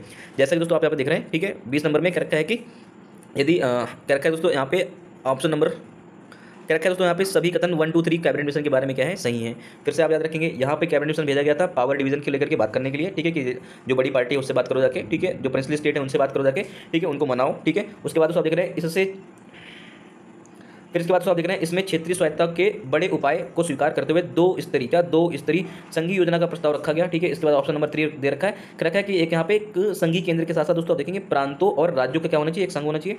ऑप्शन 4 का रखा है कि अलग अलग प्रांतों, क्या अलग अलग प्रांतों को क्षेत्रीय संघ बनाने की अनुमति दी गई थी। क्या दी गई थी? क्षेत्रीय संघ बनाने की अनुमति दी गई थी और दोस्तों उनके पर यह दायित्व था कि वो अपनी शक्तियों का क्या करें? समर्पण करें, ठीक है, ये चीज़ यहाँ पे मेंशन की गई थी। दोस्तों इससे रिलेटेड कैबिनेट मिशन से रिलेटेड यहाँ पे आपको कुछ बातें और बता देते हैं, ठीक है। आप दोस्तों अपने दिमाग में रखना, क्या बता रखना है दोस्तों ना कि जो कैबिनेट मिशन है, क्या कैबिनेट मिशन, जो कैबिनेट मिशन था, इसने दोस्तों आप देख रहे हैं कि जो यहाँ पे अलग से पाकिस्तान को क्या बना था? एक मुल्क बनाने की जो यहाँ पे रिक्वेस्ट थी उसको स्वीकार नहीं किया था। याद रखेंगे इस चीज़ को। क्या कैबिनेट मिशन ने, ठीक है, क्या कैबिनेट मिशन ने मुस्लिम लीग की पाकिस्तान की मांग को स्वीकार नहीं किया जा सकता है, ठीक है, ऐसा मेंशन था। फिर उसको एक चीज़ और याद रखेंगे, कैबिनेट मिशन योजना ने, ठीक है, एक संघीय संघ का प्रस्ताव रखा जिसमें ब्रिटिश और भारत की रियासतें, क्या दोस्तों दूसरी बात आप यहाँ पे ये भी याद रखेंगे कि इन्होंने क्या बनाया था? एक संघ बनाने की बात की थी, ठीक है दोस्तों। इन्होंने क्या किया था? एक संघीय संघ, ठीक है, एक मतलब फेडरल स्टेट बनाने की बात की थी। क्या संघीय संघ बनाने की बात की थी। इस संघीय संघ में दोस्तों इन्होंने क्या मेंशन किया था? इन्होंने कहा था कि इसमें ब्रिटिश भारत का मतलब क्या है? ऐसी टेरिटरीज दोस्तों जैसे जिनके ऊपर क्या कर रहे थे? ब्रिटिश गवर्नमेंट डायरेक्ट रूल कर रही थी, ठीक है, वो टेरिटरीज और जो प्रिंसली स्टेट थे दोनों ही क्या किए गए थे? शामिल किए गए थे, ठीक है। जैसे कि आप यहाँ पे ऑप्शन नंबर 4 में देख रहे हैं, क्या देख रहे हैं? ऑप्शन नंबर 4 में भी देख रहे हैं। तो आपने क्या देखा कि जो कैबिनेट मिशन थी दोस्तों इन्होंने क्या किया था? ठीक है, पाकिस्तान की डिमांड, जो मुस्लिम लीग की जो पाकिस्तान की अलग से डिमांड थी दोस्तों, उसको क्या किया था? स्वीकार नहीं किया था, ठीक है, या फिर इसमें मेंशन नहीं था, क्या ऐसा नहीं किया जा सकता, ऐसा मेंशन था, ठीक है। और दोस्तों यहाँ पे संघीय राज्य, क्या संघीय संघ बनाने के लिए दोस्तों आप देखेंगे ब्रिटिश, दोस्तों संघीय संघ बनाने के लिए यहाँ पे ब्रिटिश भारत और दोस्तों साथ साथ में देखेंगे जो प्रिंसली स्टेट थे उनको भी शामिल किया गया था, ठीक है। मेरे प्यारे साथियों क्वेश्चन नंबर यहाँ पे 21 दिख रहे हैं, क्या रखा है कि किस राज्य को गवर्नर जनरल लॉर्ड डलहौजी ने एक चेरी जो एक दिन हमारे मुंह में गिर जाएगी के रूप में दोस्तों क्या किया था, वर्णित किया था। मतलब ऐसा कौन सा यहाँ पे राज्य था जिसको लॉर्ड डलहौजी ने कहा था, क्या क्या कहा था कि एक चेरी जो एक दिन हमारे मुंह में गिर जाएगी। दोस्तों किसके बारे में बात किया था, दोस्तों अवध क्षेत्र के बारे में बात किया था। अवध क्षेत्र को उन्होंने क्या कहा था कि एक चेरी है जो कि क्या हो जाएगी, हमारे मुंह में एक दिन गिर जाएगी, ठीक है, याद रखेंगे इस बात को। ऑप्शन नंबर 22 क्या रखा है, मौर्य प्रशासन में उच्च कार्यालयों और संबंधित विभागों के निम्नलिखित जोड़े पर विचार कीजिए, ठीक है। समहत्री, ठीक है, दौरिका, अक्षपाताल, समनिधात्री, क्या समनिधात्री। तो मेरे प्यारे साथियों आप यहाँ पे देखेंगे जो दोस्तों आप देखेंगे जो समहत्री है राजस्व का एक प्रमुख संग्राहक हुआ करता था, क्या होता था, राजस्व का एक प्रमुख संग्राहक होता था, जिसको हम लोग क्या बोलते थे, समहत्री, क्या बोलते थे, समहत्री कहते थे, क्या कहते थे, समहत्री, ठीक है। फिर दोस्तों आप यहाँ पे देख रहे हैं साथियों, आपने यहाँ पे देख रहे हैं द्वारिका, तो द्वारिका को क्या रखा कि थल सेनाध्यक्ष, क्या थल सेनाध्यक्ष। दोस्तों ये बात गलत है, क्या ये बात गलत है, थल सेनाध्यक्ष नहीं होते थे। द्वारिका का मतलब क्या होता था, जो गेट के ऊपर खड़े रहते थे, जैसे महल बना है यहाँ पे इनका गेट है, यहाँ पे ये द्वारपाल लोग जो खड़े रहते हैं उनको हम लोग क्या बोलते हैं, द्वारिका बोलते हैं, ठीक है। इसके बाद दोस्तों आप देख रहे हैं अक्षपाताल, क्या अक्षपाताल। तो मेरे प्यारे साथियों आप देखेंगे कि अभिलेख सह लेखा परीक्षा अधिकारी, क्या जिसे हम लोग आप बोलते हैं कैग, क्या बोलते हैं, कैग बोलते हैं, कॉम्प्ट्रोलर एंड ऑडिटिंग जनरल, ठीक है। यहाँ पे देखते हैं दोस्तों नियंत्रक एवं महालेखक परीक्षक, ठीक है। तो उसी तरह जो अक्षपाताल था उस टाइम का वो कौन था, अभिलेख सह लेखा परीक्षक अधिकारी, क्या सह लेखा परीक्षा अधिकारी। तो दोस्तों यहाँ पे ये वाली बात क्या है, अक्षपाताल दोस्तों यहाँ पे क्या है, बिल्कुल सही है, ठीक है। इसके बाद दोस्तों आप देख रहे हैं समनिधात्री, क्या देख रहे हैं, समनिधात्री। दोस्तों जो कोषपाल होते थे उनको हम लोग क्या बोलते थे, समनिधात्री बोलते थे, क्या बोलते थे, समनिधात्री बोलते थे। दोस्तों चलिए बात इसकी चली रही है, तो दोस्तों यहाँ पे हम लोग अशोक से रिलेटेड यहाँ पे कुछ चीज़ आपको बता देते थे। तो दोस्तों आपने देखा होगा, सुना होगा अमात्य, क्या सुना होगा, अमात्य। दोस्तों अमात्य किसको बोलते थे, ठीक है। दोस्तों ये प्रशासनिक अधिकारी होता था, क्या होता था, प्रशासनिक अधिकारी होता था। फिर दोस्तों आप यहाँ देख रहे हैं समाहर्ता, क्या समाहर्ता, ठीक है, समाहर्ता दोस्तों, ठीक है। दोस्तों ये क्या होता था, ये करों के संग्रह, क्या जो टैक्स इकट्ठा करते थे, क्या करते थे, जो टैक्सों को इकट्ठा करते थे उसको हम लोग क्या बोलते थे, समाहर्ता, ठीक है। फिर दोस्तों आपने यहाँ पे सन्निधात्री देखा होगा, क्या देखा होगा, सन्निधात्री देखा होगा, ठीक है। सन्निधाता कह लो या सन्निधात्री कह लो। खजाने का संरक्षक, क्या कोषपाल, क्या जो कोषपाल है इसे हम लोग क्या बोलते हैं, खजाने का संरक्षक भी बोलते हैं, ठीक है। फिर दोस्तों आपने देखा होगा रज्जुक, क्या देखा होगा दोस्तों, रज्जुक, ठीक है, आपने सुना होगा, इस बार आईएएस के पेपर में क्वेश्चन भी आया था। रज्जुक क्या है दोस्तों, भूमि का मेजरमेंट करने वाला, क्या भूमि का मेजरमेंट करने वाला, ठीक है, मेजरमेंट करने वाले दोस्तों हम लोग क्या बोलते थे, रज्जुक बोलते थे, क्या बोलते थे, रज्जुक बोलते थे। फिर इसके बाद दोस्तों आप देख रहे हैं प्रादेशिक, क्या देख रहे हैं, प्रादेशिक। दोस्तों ये सब ऑफिसर थे, ठीक है, कहते हैं प्रादेशिक। तो मेरे प्यारे साथियों जब प्रादेशिक था तो जिला प्रशासन का प्रमुख होता था, क्या होता था, जिला प्रशासन, मतलब डिस्ट्रिक्ट हेड होता था, क्या होता था, डिस्ट्रिक्ट हेड, या फिर कह लो उस टाइम का डीएम था, ठीक है। फिर उसके बाद आपने देखा युक्त, क्या देखा, युक्त के बारे में देखा। तो युक्त दोस्तों क्या होते थे, युक्त आप यहाँ पे देखेंगे जो राजस्व का प्रभारी होता था, क्या होता था, जो रेवेन्यू के बारे में, क्या जो रेवेन्यू के बारे में बात करता था, राजस्व का दोस्तों क्या होता था, प्रभारी होता था। समाहर्ता टैक्स को कलेक्ट करने वाला, फिर कह सकते हो कलेक्टर कह सकते हो, समाहर्ता दोस्तों क्या था, कलेक्टर, ठीक है। अमात्य दोस्तों आप देख रहे हैं प्रशासनिक अधिकारी हुआ करता था, ठीक है। प्रादेशिक दोस्तों आप देख रहे हैं कि क्या जो जिला का अधिकारी होता था उसको हम लोग क्या बोलते थे, प्रादेशिक बोलते थे। रज्जुक दोस्तों क्या होता था, जो यहाँ पे देख रहे हैं कि जो मेजरमेंट करता था, क्या करता था, जो भूमि होती थी उनका मेजरमेंट करता था। दोस्तों आपने यहाँ पे समानिधात्री दोस्तों देखा, क्या जो खजाने का दोस्तों क्या होता था, यहाँ पे अध्यक्ष होता था, ठीक है, या फिर कोषपाल कह लो, ठीक है। दोस्तों आपने अक्षपाताल दोस्तों आपने क्या देखा, जो लेखा परीक्षा अधिकारी होता था, ठीक है। दोस्तों आपने देखा समहत्री कौन था दोस्तों, जो तो समहत्री दोस्तों यहाँ पे दोस्तों समाहर्ता दोस्तों इसी को हम लोग क्या बोल सकते हैं, समहत्री बोल सकते हैं, ठीक है। जो दोस्तों क्या करता था, राजस्व का रेवेन्यू को दोस्तों क्या करता था, कलेक्शन करता था। युक्त दोस्तों क्या होता था, जो रेवेन्यू के बारे में दोस्तों सारी रिपोर्ट तैयार करता था, ठीक है, क्या करता था, युक्त जो होता था, ठीक है, क्या कहते हो, राजस्व का प्रभारी अधिकारी था, ठीक है। तो मेरे पास तो ये सारी चीज़ें हैं, आपको यहाँ पे ये सब चीज़ें पता होनी चाहिए। मेरे प्यारे साथियों क्वेश्चन नंबर 23 क्या रखा है कि कश्मीर के उत्पल वंश, क्या उत्पल वंश के संदर्भ में निम्नलिखित कथनों पर क्या कीजिए, विचार कीजिए। तो मेरे प्यारे साथियों आप देखेंगे ऑप्शन नंबर 1 क्या रखा है, ठीक है, अवंती वर्मन, क्या अवंती वर्मन संस्थापक ने अपनी ऊर्जा को अपने विषयों के आर्थिक उत्थान के लिए समर्पित किया, ठीक है। उत्पल वंश की बात हो रही है, क्या अवंती वर्मन संस्थापक ने, ठीक है, क्या अवंती वर्मन संस्थापक ने अपनी ऊर्जा को अपने विषयों के आर्थिक उत्थान के लिए समर्पित किया। ऑप्शन 2 क्या रखा है कि कश्मीर में, ठीक है, अवंती वर्मन का कार्यकाल उनके मंत्री सुइया, क्या सुइया के तहत इंजीनियरिंग कार्यों के लिए जाना जाता है, किसके लिए जाना जाता है, इंजीनियरिंग कार्यों के लिए जाना जाता है, जिसके परिणाम स्वरूप अनाज में भारी वृद्धि हुई और कीमतों में गिरावट आई। दोस्तों ये चीज़ यहाँ पे कह रखा है ऑप्शन नंबर 23, ठीक है। दोस्तों यहाँ पे दोनों ही सही है, क्या ये दोनों ही सही है, जो बातें दोस्तों यहाँ पे लिखी हुई है, कथन ने दोस्तों वही यहीं पे लिखी गई है, दोस्तों आप कथन को यहाँ पे अच्छे से पढ़ सकते हो। क्या आपने देखा, अवंती वर्मन वास्तव में अपनी प्रजा की आर्थिक स्थिति को बेहतर बनाने के लिए अपने प्रयासों में दोस्तों यहाँ पे क्या होता है, जाना जाता है। ठीक है, उसने दोस्तों आपने देखा होगा कि उसके शासनकाल में महत्वपूर्ण इंजीनियरिंग कार्य हुए। क्वेश्चन पूछ सकता है कि इंजीनियरिंग का कार्य, ठीक है, इंजीनियरिंग कार्य किस वंश के यहाँ पे क्या हुआ था, संरक्षण में किया गया था। तो आप याद रखेंगे उत्पल, क्या उत्पल वंश के दोस्तों यहाँ पे देखेंगे, उत्पल वंश में दोस्तों क्या हुआ था, इंजीनियरिंग कार्य हुआ था। इसमें दोस्तों आप देखेंगे विशेष रूप से, ठीक है, उनके मंत्री सुइया, याद रखना सुइया जो वर्ड है दोस्तों किसका वंश है, उत्पल वंश से रिलेटेड है। क्या सुइया जो है दोस्तों मंत्री होते थे, ठीक है, मंत्री का पद होता था जो कि कहाँ पे, उत्पल वंश से संबंधित है, याद रखेंगे। अब उसको देखेंगे कि उत्पल द्वारा किए गए सिंचाई कार्य जिससे कृषि उत्पादन में भारी वृद्धि हुई और अनाजों की कीमतों में क्या हो गई, गिरावट आ गई, प्रोडक्शन बढ़ जाएगा दोस्तों, तो रेट यहाँ पे डाउन हो ही जाएगा। तो यहाँ पे ये सारी बातें आप ध्यान रखेंगे क्वेश्चन नंबर 23 में। ठीक है दोस्तों, यहाँ पे क्या है, दोनों ही चीजें क्या है, बिल्कुल सही है। ठीक है, क्वेश्चन नंबर 24 क्या रखा है, क्या रखा है, गजपति, अश्वपति, नरपति। ठीक है, क्या रखा है कि गजपति किसको बोलते हैं, एक शक्तिशाली गजपति है। गजपति का संबंध दोस्तों किससे, ओडिशा से है। किससे है, ओडी का मतलब क्या है, ओडिशा। ठीक है दोस्तों, यहाँ पे क्या है, यह दोस्तों आप देख रहे हैं जो गजपति था दोस्तों, ये ओडिशा क्या कहता है, एक शक्तिशाली राजवंश था। क्या था दोस्तों, आप याद रखेंगे, शक्तिशाली एक राजवंश हुआ करता था। क्या हुआ करता था, राजवंश हुआ करता था। ठीक है, आप यहाँ पे देखेंगे गजपति राजवंश के शासकों को संदर्भित करता है। ठीक है, जो गजपति है ये क्या करता है, ओडिशा के यहाँ पे देखेंगे एक शक्तिशाली राजवंश को क्या करता है, निरूपित करता है। आप यहाँ पे ध्यान देंगे, गजपति राजवंश ने क्या किया था, कलिंग क्षेत्र पर, कहाँ पे दोस्तों, कलिंग, कहाँ पे, कलिंग क्षेत्र पर यहाँ पे क्या किया था, याद रखेंगे, कलिंग क्षेत्र पर शासन किया और मध्ययुगीन, क्या मध्ययुगीन काल में भारत के पूर्वी भाग को दोस्तों एक महत्वपूर्ण प्रभाव रखा। रखेंगे जो गजपति था, क्या गजपति, आप याद रखेंगे दोस्तों, गजपति ने क्या किया था दोस्तों, कलिंग के ऊपर, कहाँ पे, कलिंग, कलिंग के ऊपर दोस्तों आप यहाँ देखेंगे पूर्वी क्षेत्रों में, कहाँ पे, पूर्वी क्षेत्रों में दोस्तों यहाँ पे क्या किया था, अच्छा खासा अपना दबदबा बना रखा था। तो मेरे प्यारे साथियों, आपको यहाँ पे हमेशा ध्यान रखना है, कभी भी गजपति पूछ ले तो इसका संबंध किससे है दोस्तों, ओडिशा से। किससे है, एक ओडिशा क्या कहता है, एक राजवंश था। इनके बारे में दोस्तों कुछ बातें और हैं, जैसे गजपति है, ठीक है, गजपति जो राजा हुआ करते थे, क्या जो गजपति राजा हुआ करते थे दोस्तों, एक कला, क्या कला और वास्तुकला, ठीक है, मतलब art form and architecture form, ठीक है, कला और वास्तुकला, याद रखेंगे, वास्तुकला, इन दोनों के लिए ही दोस्तों क्या किए थे, जाने जाते थे। क्या, कला और वास्तुकला के लिए, और दोस्तों अपनी सैन्य क्षमताओं के लिए, किसके लिए, सैन्य क्षमताओं के लिए भी दोस्तों इनको यहाँ पे जाना जाता था। ठीक है दोस्तों, आपको मैं एडिशनल चीजें बता देता हूँ, आप अपने दिमाग में रखेंगे किसके बारे में, गजपति के बारे में। ठीक है, तो गजपति के बारे में आपको क्या पता चला, ये ओडिशा के दोस्तों क्या था, एक शक्तिशाली राजवंश था। सैन्य क्षमता दोस्तों इनके पास अच्छी खासी थी दोस्तों, ये कला और वास्तुकला के लिए दोस्तों अपने जाने जाते हैं। पूर्वी क्षेत्रों में दोस्तों कलिंग में दोस्तों इन्होंने क्या किया था, यहाँ पे अच्छा खासा डोला डाल बना रखा था। ठीक है, ऑप्शन नंबर 2 अश्वपति, क्या अश्वपति, तो क्या रखा है, डेक्कन सुल्तान, क्या रखा है, डेक्कन सुल्तान। दोस्तों ये है क्या, अश्वपति का दोस्तों शाब्दिक अर्थ है घोड़े का स्वामी। क्या, घोड़े का स्वामी।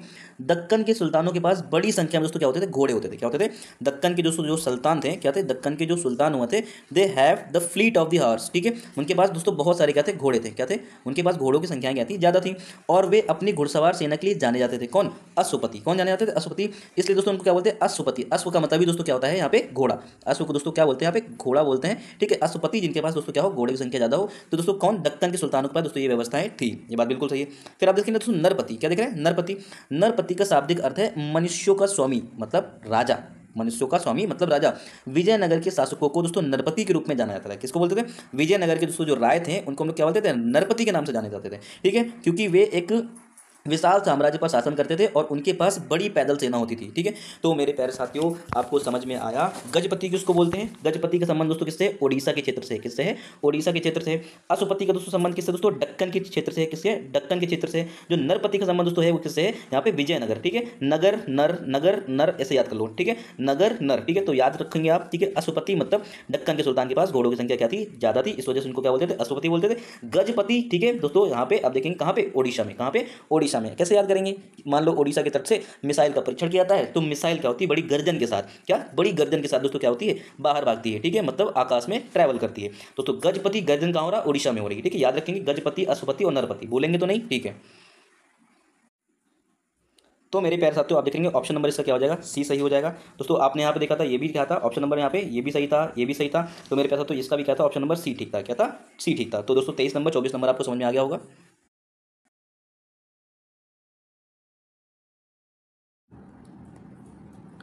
मेरे प्यारे साथियों यहाँ पे हमने, ठीक है, टेस्ट सीरीज नंबर 14 में, कहाँ पे, टेस्ट सीरीज नंबर 14 में हमने ऑलमोस्ट दोस्तों यहाँ पे 24 क्वेश्चन क्या कर लिए थे, ऑलरेडी डिस्कस कर लिए थे। ठीक है, अब यहाँ पे हम लोग क्या देखने जा रहे हैं, क्वेश्चन नंबर 25 देखने जा रहे हैं। क्या रखा है कि निम्नलिखित में से कौन सा या फिर कौन से कथन सही है। ठीक है, दोस्तों पहला ऑप्शन यहाँ पे दिख रहा है, क्या रखा है कि 1931 में लंदन में आयोजित दूसरे गोलमेज सम्मेलन के दौरान, ठीक है, ब्रिटिश सरकार ने स्वतंत्रता के लिए एक बुनियादी राष्ट्रवादी मांग, ठीक है, को स्वीकार करने से इनकार कर दिया था। क्या दोस्तों, ये जो क्वेश्चन है पूरा दोस्तों आप यहाँ देखेंगे कॉन्सेप्चुअल बेस्ड है। ठीक है, जिसको दोस्तों यहाँ पे थोड़ा सा एक कॉन्सेप्ट भी क्लियर होगा कि हाँ 1931 में क्या हुआ था, 1932 में क्या हुआ था, फर्स्ट राउंड टेबल में क्या था, सेकंड राउंड टेबल में क्या था, अलग अलग चीज़ ऑलरेडी मैंने यहाँ पे जब मॉडर्न हिस्ट्री की चीज़ आपको पढ़ाई थी, ठीक है, सारी चीज़ें अच्छे से डीपली कवर की थी कि उनका क्या मकसद था, क्या अल्टीमेटम गोल था उनका, ठीक है। तो आप यहाँ देखेंगे क्वेश्चन एक बार फिर से पढ़ेंगे, क्या रखा है कि 1931 में, ठीक है, 1931 में लंदन में आयोजित दूसरे गोलमेज सम्मेलन के दौरान, ठीक है, ब्रिटिश सरकार ने, ठीक है, स्वतंत्रता के लिए बुनियादी राष्ट्रवादी मांग को स्वीकार करने से इनकार कर दिया। बुनियादी का मतलब समझ रहे हो ना, ठीक है, कंप्लीट फ्रीडम, क्या कंप्लीट फ्रीडम वाली जो डिमांड थी उसको दोस्तों यहाँ पे क्या कर दिया इन लोगों ने, स्वीकार नहीं किया दोस्तों, कहने मतलब इनकार कर दिया दोस्तों। ये बात बिल्कुल सही है, ठीक है, क्या यहाँ पे ब्रिटिश सरकार ने स्वतंत्रता के लिए बुनियादी राष्ट्रवादी मांग को स्वीकार करने से इनकार कर दिया, ठीक है, बिल्कुल सही बात है। फिर इसके बाद दोस्तों आप देखेंगे, क्योंकि दोस्तों आप देखेंगे कि होता क्या है कि जब देखते हैं कि साइमन कमीशन आता है, ठीक है, फिर वो अपनी रिपोर्ट देता है, ठीक है, जब वो उनकी रिपोर्ट देता है दोस्तों, जो साइमन कमीशन आया होता तो पूरे भारत में क्या हो रहा था, साइमन कमीशन का विरोध हो रहा था। क्यों? क्योंकि दोस्तों यहाँ पे आप देखेंगे जो साइमन कमीशन आया था वो क्या करने आया था, यहाँ पे जो 1909 आप देखेंगे 1909 का यहाँ पे क्या हुआ था, पार्लियामेंट्री रिफॉर्म आया था। उसके 10 साल बाद दोस्तों आपने यहाँ पे क्या देखा था, 1919 का क्या आया था, मॉन्टेग्यू रिफॉर्म आया था। तो दोस्तों यहाँ पे 1900 क्या हुआ था, 1929 में यहाँ पे एक रिफॉर्म आना था, क्योंकि हर एक 10 साल में क्या हो रहा था, पीछे वाले रिफॉर्म में दोस्तों कुछ रिफॉर्म लेकर के आना था और इसकी समीक्षा करनी थी कि क्या अभी तक की इंप्रूवमेंट हुआ है। तो मेरे पैसा तो, लेकिन ये रिफॉर्म क्या होता है 2027 में आ जाता है, कब आता है 1927 में आ जाता है। तो मेरे पैसा तो जब ये 1927 में आता है तो उसको हम लोग क्या बोलते हैं, साइमन कमीशन। क्या बोलते हैं, साइमन कमीशन, क्योंकि इसके हेड कौन थे, सर जॉन साइमन थे, ठीक है, और दोस्तों इसमें 7 मेंबर कौन थे, ठीक है, 7 मेंबर थे, सातों के साथ दोस्तों क्या थे, ब्रिटिशर्स थे। मेरे प्यारे साथियों आप यहाँ पे देखेंगे ये चैलेंज क्या आया, ठीक है, जो 7 मेंबर थे इनका विरोध क्यों हुआ, क्योंकि दोस्तों ये 7 मेंबर वो लोग थे, ठीक है, इनको इंडिया के बारे में पता नहीं था। पता इन द सेंस मतलब हम भारतीय क्या चाहते हैं, हम किसान क्या चाहते हैं, हम वीमेंस, ठीक है, वीमेंस इंडियन वीमेंस क्या चाहती हैं, ठीक है दोस्तों, हमारे लोग की डिमांड क्या है, हम लोग की रिक्वायरमेंट क्या है, ठीक है, कहने मतलब वो हम लोग से पूछेंगे नहीं, बस अपनी चीज़ें क्या करेंगे, इंपोज करेंगे। तो जो सबसे बड़ी पार्टी थी उस टाइम देश की, ठीक है, जिसको हम लोग बोलते हैं इंडियन नेशनल कांग्रेस, ठीक है, उनका ये मत था कि भाई ये चंद अंग्रेज आकर के डिसाइड करके देंगे कि हमें क्या चाहिए, हमें कितनी आज़ादी चाहिए, हमारे लिए कौन से लॉ सही है, हमारे लिए कौन सा कस्टम सही है, हमारे लिए कौन सा रिलीजन सही है, ठीक है, दे विल डिसाइडेड, ठीक है। कहने का मतलब ये है कि यहाँ पे साथ साथ यहाँ पे कहते हैं, ठीक है, ब्रिटिशर्स थे, जिसके चलते दोस्तों यहाँ पे भारतीय खुश नहीं थे, क्योंकि लॉ जिसके लिए बनाया जा रहा था दोस्तों वो इंडियंस थे और उनको दोस्तों यहाँ पे शामिल करना नेसेसरी था। तो मेरे पास तो ऐसा होता नहीं है, तो जिसके चलते दोस्तों क्या होता है, साइमन गो बैक के नारे लगते हैं और दोस्तों साइमन के यहाँ पे क्या होता है, अच्छा खासा विरोध होता है, ठीक है। तो मेरे प्यारे साथियों अब देखिए जो साइमन कमीशन का विरोध होता है तो उस टाइम जो तत्कालीन वायसराय थे, ठीक है, वो थे लॉर्ड बिरकिनहेड। कौन थे, लॉर्ड बिरकिनहेड थे, ठीक है, बिरकिन, ठीक है, क्या थे, बिरकिनहेड, कौन थे, लॉर्ड बिरकिनहेड थे। और दोस्तों वहाँ पे जो वायसराय थे दोस्तों कौन थे, लॉर्ड इरविन थे। कौन थे, लॉर्ड, ठीक है, इरविन थे, ठीक है, क्या, इरविन, ठीक है, याद रखेंगे। दोस्तों लॉर्ड बिरकिनहेड जो कि सेक्रेटरी ऑफ स्टेट थे, उन्होंने दोस्तों यहाँ पे कर दिया इंडियन नेशनल कांग्रेस को क्या कर दिया, एक चैलेंज दे दिया। तो लॉर्ड बिरकिनहेड ने क्या कर दिया, इंडियन नेशनल कांग्रेस को क्या कर दिया, एक चैलेंज दे दिया, मतलब इंडियंस को चैलेंज दे दिया कि भैया आप इतने सक्षम हो तो जाओ अपना संविधान खुद ही लिख लाओ जाकर। और वो संविधान ऐसा होना चाहिए कि हर एक क्लास को, हर एक कम्युनिटी को, ठीक है, हर एक सेक्शन को क्या होना चाहिए, यहाँ पे एक्सेप्टेबल होना चाहिए, ठीक है। तो दोस्तों यहाँ पे क्या हो गया, चैलेंज एक्सेप्टेड हो गया, क्या हो गया, चैलेंज एक्सेप्टेड हो गया। फिर दोस्तों आप यहाँ देखते हैं मोतीलाल नेहरू की लीडरशिप में, क्या, मोतीलाल नेहरू की लीडरशिप में दोस्तों यहाँ पे 7 मेंबर की दोस्तों यहाँ क्या बनाएगी, एक टीम बनाएगी, ठीक है, जिसको दोस्तों इन्होंने मिल करके दोस्तों इसमें क्या किया, यहाँ पे रिपोर्ट दी। अपने लाइव सेशन में मैंने काफी बार इसको रिवाइज कराया कि वो 7 मेंबर कौन कौन थे, ठीक है, आप एक बार इसको अच्छे से देख लें, ठीक है। तो 7 मेंबर ने दोस्तों यहाँ पे क्या दी, ठीक है, मिलकर के अपनी रिपोर्ट दे दी, जिसको लखनऊ दोस्तों क्या, लखनऊ में दोस्तों M.A. अंसारी की अध्यक्षता में दोस्तों एक फाइनल रूप से क्या कर दिया गया, इसको एक्सेप्ट कर लिया गया, ठीक है। और दोस्तों यहाँ पे देखेंगे इनको एक अल्टीमेटम दे दिया गया कि भैया हमें 1 साल के अंतर्गत आप इसको इंपोर्ट करके दे देंगे, ठीक है, मतलब इसको आप इंप्लीमेंट कर देंगे जो चीज़ हमने यहाँ पे मेंशन की है, ठीक है। दोस्तों यहाँ पे फिर क्या होता है, यहाँ पे जिन्ना अपनी 14 सूत्री मांगे भी लेकर के चले आते हैं। क्यों? क्योंकि दोस्तों यहाँ पे इंडियन नेशनल कांग्रेस का जो यहाँ पे क्लॉज था उसमें यहाँ पे बहुत सारी चीज़ ऐसी थी जो मुस्लिम लोग को एक्सेप्टेबल नहीं थी, ठीक है, जिसके चलते दोस्तों मोहम्मद अली जिन्ना ने क्या कर दिया, अपना 14 सूत्री डिमांड अलग से पेश कर दी, ठीक है। फिर दोस्तों हुआ क्या कि इनको अल्टीमेटम दिया गया ब्रिटिशर्स को कि आप इसको 1 साल में इसको इंप्लीमेंट कर दो, नहीं करोगे तो दोस्तों यहाँ पे हम क्या करेंगे, ठीक है, फिर इसके डोमिनेट स्टेटस वाला जो कॉन्सेप्ट है हमारा हट जाएगा, ठीक है। फिर हम लोग क्या करेंगे, पूर्ण स्वराज की मांग करेंगे। दोस्तों यहाँ पे इंतजार करते करते दोस्तों 1929 आ गया, ठीक है, 1930 आ गया दोस्तों, ऐसा हुआ ही नहीं। फिर दोस्तों यहाँ पे क्या होता है, ठीक है, सविनय अवज्ञा आंदोलन चालू होता है, ठीक है, और लाहौर ने दोस्तों आप देखते हैं कि ठीक है लाहौर सेशन होता है, उसके बाद रावी नदी के किनारे दोस्तों यहाँ पे पंडित जवाहरलाल नेहरू क्या करते हैं, ध्वजारोहण करते हैं, ठीक है। फिर इसके बाद दोस्तों आप देखते हैं, ठीक है, कि ये जो डोमिनेट स्टेटस वाला कॉन्सेप्ट था इसको क्या किया पूरी तरीके से हटा दिया गया। तो मेरे पैसा तो आई होप को यहाँ पे समझ में आया होगा कि डोमिनेट स्टेटस क्या था, ठीक है, क्यों था, कैसे था, ठीक है। तो दोस्तों यहाँ पे देखेंगे कि दोस्तों यहाँ पे हुआ क्या कि ये, ठीक है, कि कंप्लीट फ्रीडम वाली डिमांड जो थी, ठीक है, 1931 वाला जो सेकंड राउंड टेबल हुई थी लंदन में दोस्तों, इसमें क्या किया था, इसके यहाँ पे मांगों को ठुकरा दिया गया था, मतलब ब्रिटिशर्स ने इसको स्वीकार नहीं किया था। दोस्तों आप देख रहे हैं क्वेश्चन नंबर 2 है, ऑप्शन नंबर 2 में क्या रखा है कि भारत को 1932 में डोमिनेट स्टेटस का दर्जा दिया गया था। अरे भाई आप दोस्तों यहाँ पे अगर सोचेंगे 1940 में, कब 1940 में दोस्तों हुआ क्या था, अगस्त ऑफर आया हुआ था, क्या आया था, अगस्त ऑफर आया था। थोड़ा सा सोच के देखो, ठीक है, होता क्या 1939 से लेकर के, क्या 1939 से लेकर के 1945 तक की होता क्या है, ठीक है, आपको पता होगा कि यहाँ पे वर्ल्ड वार छिड़ा हुआ था, सेकंड वर्ल्ड वार। तो दोस्तों ब्रिटिशर्स को इंडियंस की क्या थी जरूरत थी, जैसे कि फर्स्ट वर्ल्ड वार में उन्होंने सपोर्ट लिया था, ठीक है, भारतीय सैनिकों को यहाँ पे उपयोग किया था, ठीक है। दोस्तों वो भी कुछ ऐसा यहाँ पे क्या करने जा रहे थे, ठीक है, लुभाना चाह रहे थे दोस्तों यहाँ पे, ठीक है। तो वहाँ पे क्या लिखे, ये अगस्त ऑफर लेके आते, क्या लेके आते, अगस्त ऑफर लेके आते। और यहाँ पे ये डोमिनेट स्टेटस की बात करते हैं, ठीक है, अगस्त ऑफर में ये लोग क्या करते हैं कि हम आपको क्या दे देंगे, डोमिनेट स्टेटस दे देंगे। तो दोस्तों आप यहाँ देख रहे हैं कि जब 1940 में डोमिनेट स्टेटस देने की बात की, दोस्तों इंडियन नेशनल कांग्रेस की तरफ से जवाब जाता है कि भैया आप ये क्या कर रहे हो, डोमिनेट डोमिनेंट स्टेटस की मांग को तो हमने पिछले 10 साल पहले ही क्या कर दिया था, खारिज कर दिया था। ठीक है, जब लाहौर सेशन हुआ था। ठीक है, तो मेरे पास तो आप यहाँ पे सोच के देखो कि ये वाला क्वेश्चन ऑप्शन कैसे सही हो सकता है। ठीक है, जब अगस्त ऑफर में डोमिनेंट स्टेटस क्या कर रहा था, ऑफर कर रहा था ब्रिटिशर्स की तरफ से, तो 1932 में कैसे दिया गया, ये तो बिल्कुल गलत हो गया। ठीक है, इसी वजह से कहते हैं कि आपको जो बैकग्राउंड का नॉलेज होता है, जो आपने कभी पढ़ा होता है, ठीक, वो क्या करता है, ठीक है, बढ़िया से काम करता है। क्या करता है, ठीक है, बढ़िया से काम करता है। तो फिर मेरे प्यारे साथियों आप यहाँ पे देखेंगे ऑप्शन नंबर 1 तो क्या था, ठीक था, ये बात बिल्कुल सही है कि स्वीकार नहीं किया गया था। लेकिन ऑप्शन नंबर यहाँ पे 2 क्या हो गया, गलत हो गया, क्योंकि दोस्तों डोमिनेंट स्टेटस नहीं दिया गया था। फिर आप दोस्तों देखेंगे यहाँ पे लॉर्ड विलिंगटन ने कांग्रेस के साथ एक सुलह नीति की थी। क्या की थी, सुलह नीति की थी। मेरे प्यारे साथियों ये भी बात गलत है। ठीक है दोस्तों, यहाँ पे आपको याद होगा कि लॉर्ड इरविन, क्या लॉर्ड इरविन ने क्या किया था, गांधी जी के साथ में क्या किया था, सुलह की नीति की थी। ठीक है, जिसको यहाँ पे गांधी इरविन समझौता के नाम से भी बोलते हैं। ठीक, 5 मार्च 1931 को। ठीक है दोस्तों, उसमें सरोजिनी नायडू जी क्या कहती हैं, इसमें दो कहती है, 2 महात्माओं का मिलन हो रहा है। ठीक है दोस्तों, ये वाला भी बात क्या होगी, बिल्कुल गलत होगी। इसके बाद दोस्तों आप देखेंगे सविनय अवज्ञा आंदोलन की शुरुआत नमक कानून के तोड़ने के साथ हुआ था। दोस्तों बिल्कुल सही बात है, गांधी जी ने क्या किया था, ठीक है, इरविन साहब को बहुत सारे चैलेंजेस दिए कि आप ऐसा है कि इसको हटा लीजिए। ठीक है, मतलब जो नमक कानून है उसको तोड़ दीजिए, क्योंकि दोस्तों ब्रिटिशर्स ने 65% यहाँ पे क्या कर रखा था, इसके ऊपर टैक्स इंपोज कर रखा था। तो आपको पता होना चाहिए कि जो गांधी जी ने यहाँ पे वक्तव्य दिया कि नमक एक ऐसा चीज़ है जो कि दोस्तों इसके ऊपर टैक्स लगा करके एकदम गैर मानवीय, एक इनह्यूमन वाला काम कर रहा हो। ठीक है, नमक तो एक बेसिक सी चीज़ है, वो सबको जरूरत होती है। ठीक है दोस्तों, उन्होंने गांधी जी ने क्या किया, एक सॉलिड मुद्दा ढूंढ लिया था, उसको यहाँ पे सिविल डिसोबीडियंस मूवमेंट, सविनय अवज्ञा आंदोलन को शुरुआत करने के लिए। तो दोस्तों जिसके चलते यहाँ पे क्या हो गया, सविनय अवज्ञा आंदोलन चालू हुआ था दोस्तों, किसे, सॉल्ट एक्ट के फॉर्म में क्या हुआ था, यहाँ पे चालू हुआ था। ठीक है, तो मेरे पास तो आपको ये भी समझ में आ गया। तो दोस्तों आपको यहाँ दिख रहा है ऑप्शन नंबर 1 ठीक लग रहा है, ऑप्शन नंबर यहाँ पे क्या लग रहा है, 4 सही लग रहा है। ठीक है, तो मेरे पास तो ऑप्शन नंबर यहाँ पे क्या दिख रहा है, 1 और 4। ठीक है, मतलब ऑप्शन नंबर सी सही है। आयो दोस्तों, आपको यहाँ पे काफी चीज़ अच्छे से क्लियर हुई होंगी। ठीक है, चलिए दोस्तों क्वेश्चन नंबर 26 डिस्कस कर लेते हैं। तो क्वेश्चन नंबर 26 क्या रखा है कि ऋग्वेद में अनाज के लिए इस्तेमाल किए जाने वाले शब्द, क्या ऋग्वेदों में अनाज के लिए कौन सा शब्द यहाँ पे क्या करते थे, उपयोग करते थे। ठीक है, तो मेरे पास तो आप यहाँ देखेंगे यव और धान्य, क्या यव और धान्य का दोस्तों क्या होता था ऋग्वेदों में, दोस्तों किसके लिए, अनाज के लिए। किसके लिए दोस्तों, यहाँ पे देखेंगे अनाज के लिए कौन सा शब्द प्रयोग होता था, यव और धान्य, क्या अनाज के लिए। ठीक, याद रखेंगे मेरे पास। ठीक है, किसके लिए, अनाज। ठीक है, किसमें, ऋग्वेदों में, कहाँ पे, ऋग्वेद में। ठीक है, तो आपको यहाँ पे ये बात अच्छे से समझ में आ गई होगी। ठीक है दोस्तों, आपको गाय को दोस्तों अगन्या बोलते थे दोस्तों, ये सब चीज़ें पता होंगी, काफ़ी बार पूछा भी जा चुका है ना, तो आप यहाँ पे इसको भी ध्यान देंगे। तो आप यहाँ देख रहे हैं क्वेश्चन नंबर 27 क्या रखा है कि लोगों के बीच व्यापक पैमाने पर चरखे का वितरण किसके द्वारा तय किया गया था। ठीक है दोस्तों, इसके सॉल्यूशन को देख लो। यहाँ पे देखेंगे सही उत्तर आमतौर पर 1920 के दशक की शुरुआत में गांधी जी के नेतृत्व में हुए आंदोलनों और कांग्रेस के फैसलों से संबंधित है।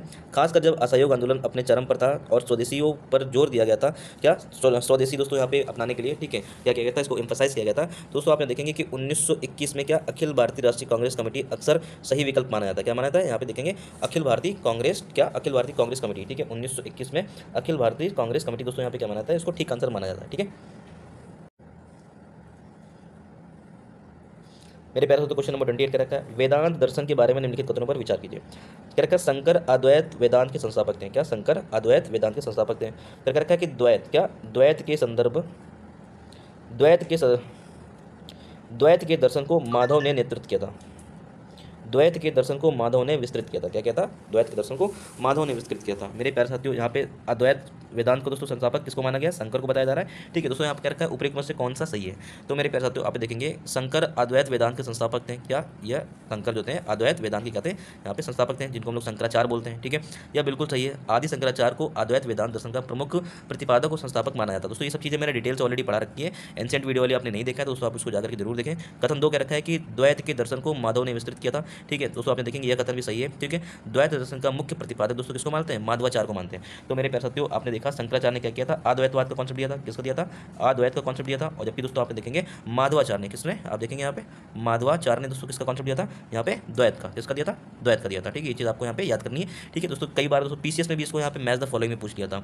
ठीक है, द्वैतवाद, अद्वैतवाद, विशिष्ट द्वैतवाद, दोस्तों इसके बारे में अच्छे से पूछा जा चुका है। तो मेरे प्यारे साथियों आप देखेंगे शंकराचार्य किससे संबंधित है, अद्वैतवाद से, और जबकि माधवाचार्य द्वैतवाद से। ठीक है, तो मेरे प्यारे साथियों आपने देख रहे हो ऑप्शन नंबर सी इसका क्या है, बिल्कुल करेक्ट हो गया। ठीक है, तो मेरे प्यारे साथियों चलिए क्वेश्चन नंबर 29 पे डिस्कस कर लेते हैं। मेरे प्यारे साथियों के साथ क्वेश्चन नंबर 29 में क्या है, निम्नलिखित कथनों पर विचार कीजिए। क्या रखा है कि भारतीय ध्वज संहिता, क्या भारतीय ध्वज संहिता ने ध्वज संहिता भारत का स्थान लिया। क्या भारतीय ध्वज संहिता ने ध्वज संहिता भारत का स्थान लिया।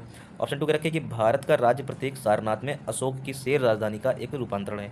चलिए दोस्तों क्वेश्चन नंबर 29 देख लेते हैं। ठीक है, यहाँ पे आप देखेंगे ऑप्शन नंबर यहाँ पे केवल क्या नजर आ रहा है, केवल 2 सही लग रहा है। क्या लग रहा है, केवल 2 सही लग रहा है। क्या कहता है कि भारत का राज्य प्रतीक सारनाथ में, आपको पता होगा दोस्तों सारनाथ से दोस्तों क्या लिया गया, वहाँ पे अशोक के चिन्ह का दोस्तों वहाँ पे क्या किया गया, अंकरण किया गया। ठीक है दोस्तों, आप देखेंगे भारतीय ध्वज संहिता, ठीक है भारतीय ध्वज संहिता ने, ठीक है क्या ध्वज संहिता भारत का स्थान लिया। दोस्तों ये बात क्या है, बिल्कुल गलत है। ठीक है, ऑप्शन नंबर 2 यहाँ पे क्या होगा, बिल्कुल सही होगा, आप इसको याद कर लीजिएगा।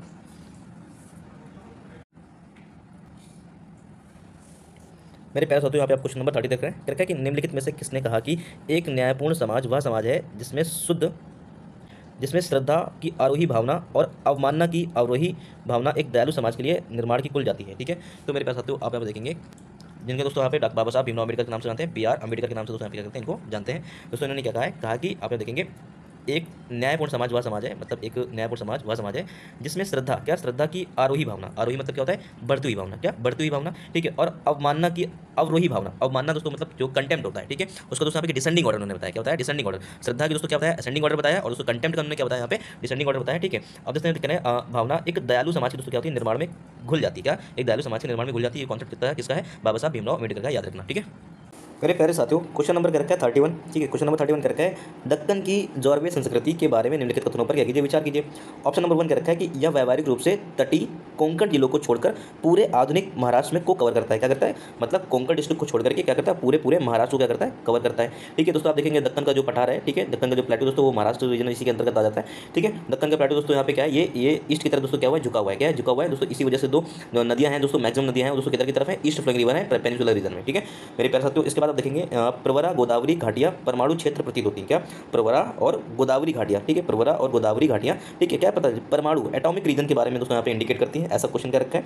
ऑप्शन नंबर 3 का रखा है कि इस संस्कृति के बड़े स्थल कृषि को, क्या कृषि को दोस्तों आप देखेंगे स्थानांतरित करने के प्रमाण मिलते हैं, मतलब शिफ्टिंग कल्टीवेशन की क्या करते हैं, यहाँ पे इंडिकेशन करते हैं, क्या करते हैं, शिफ्टिंग। ठीक है, याद रखेंगे दोस्तों, यहाँ पे जिसको हम लोग झूमिंग खेती के नाम से भी जानते हैं, शिफ्टिंग कल्टीवेशन को क्या करते हैं, इंडिकेट करते हैं। तो मेरे प्यारे साथियों, यहाँ पे जारवे संस्कृति के बारे में बात आ रही है, तो आप यहाँ देखेंगे जो जारवे संस्कृति है, ठीक है, ऑब्वियस सी बात दोस्तों यहाँ पे क्या थी, ये इसका फैलाव था। ठीक है, अभी अगर आप देख लें कोंकण डिस्ट्रिक्ट को छोड़ करके, ठीक है,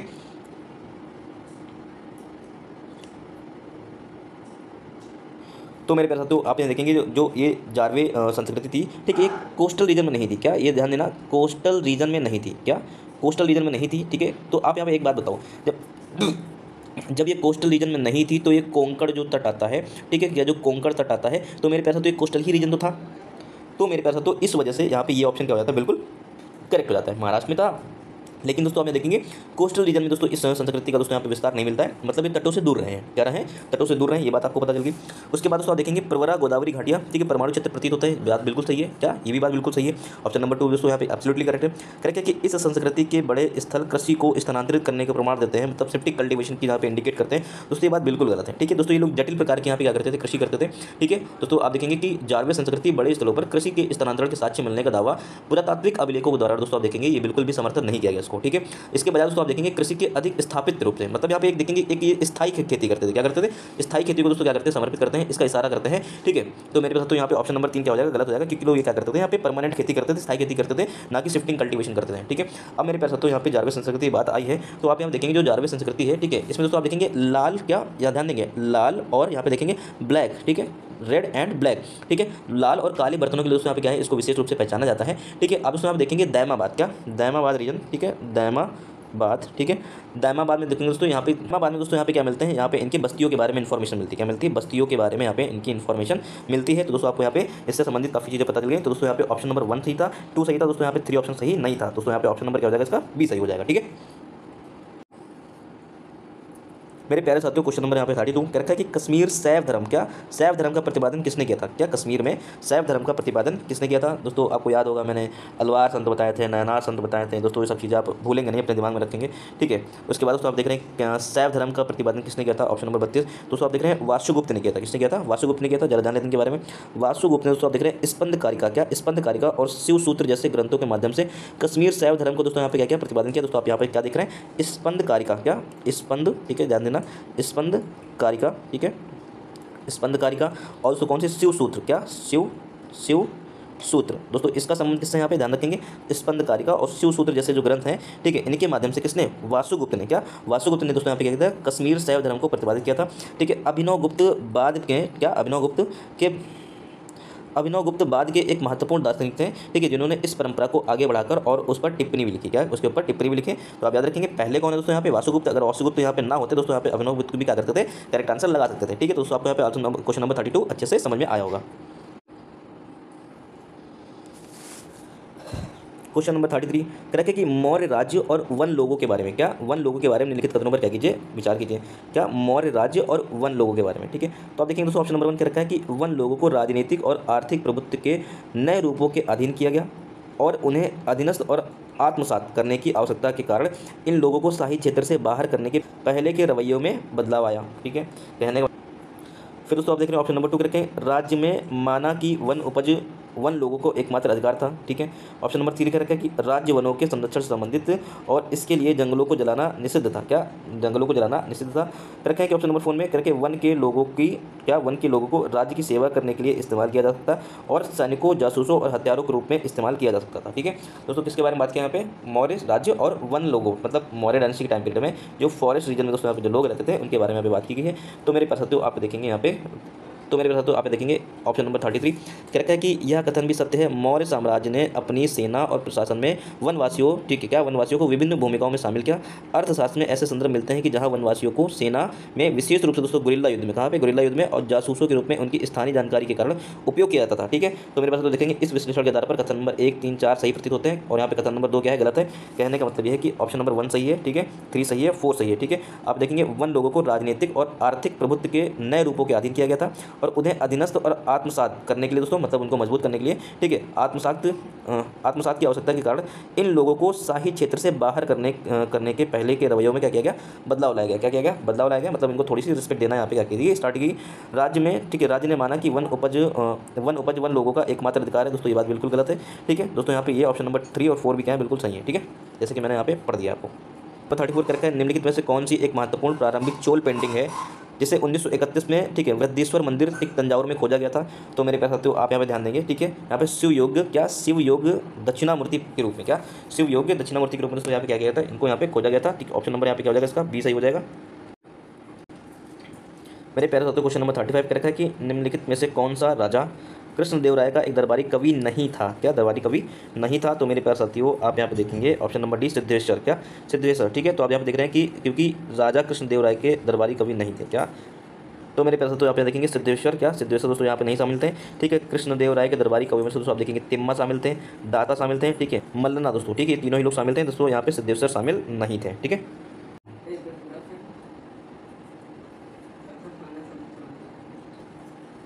मेरे प्यारे साथियों क्वेश्चन नंबर 36 देखिए, रखे कि पांड्य साम्राज्य की राजधानी मदुरै, क्या पांड्य साम्राज्य की राजधानी मदुरै के बारे में निम्नलिखित कथनों पर क्या कीजिए, विचार कीजिए। ऑप्शन नंबर 1 का रखा है कि इसे मदुरै काची में, ठीक है, एक बड़े भव्य शहर के रूप में वर्णित किया गया जो 3 तरफ से दोस्तों आप देख रहे हैं दीवारों और चौथी तरफ से यहाँ पे वैगई नदी से क्या है, घिरा हुआ है। क्या वैगई नदी से क्या हुआ, घिरा हुआ है। किसके, पांड्य साम्राज्य की राजधानी कैपिटल मदुरै के बारे में बात हो रही है। ठीक है, तो यहाँ पे देख रहे हैं कि इसे मदुरै कैंची, क्या मदुरै कांची के नाम से, मदुरै कांची के एक बड़े भव्य शहर के रूप में क्या किया गया, वर्णित किया गया, जो 3 तरफ से दोस्तों क्या था, यहाँ पे दीवारों से घिरा हुआ था, दोस्तों चौथी तरफ से क्या था, यहाँ पे नदियों से, क्या नदी के सामने दोस्तों क्या हुआ था, घिरा हुआ था। ऐसा क्वेश्चन क्या रखा है। ऑप्शन नंबर 2 दोस्तों क्या रखे हैं कि अर्थशास्त्र में इसका उल्लेख उत्तम सूती वस्त्रों के केंद्र के रूप में किया गया। क्या उत्तम सूती वस्त्र के केंद्र के रूप में किया गया। ठीक है, ऑप्शन 3 का रखा है कि अन्य साहित्यिक स्रोतों में इसे एक प्रमुख शिल्प केंद्र के रूप में किया गया, वर्णित किया गया। क्या शिल्प केंद्र के रूप में यहाँ पे वर्णित किया गया। तो दोस्तों यहाँ पे आप याद रखेंगे ये तीनों ही ऑप्शन यहाँ पे क्या है, बिल्कुल सही है। ठीक है, तो मेरे प्यारे साथियों ये तीनों ही ऑप्शन क्या है यहाँ पे, बिल्कुल ठीक है।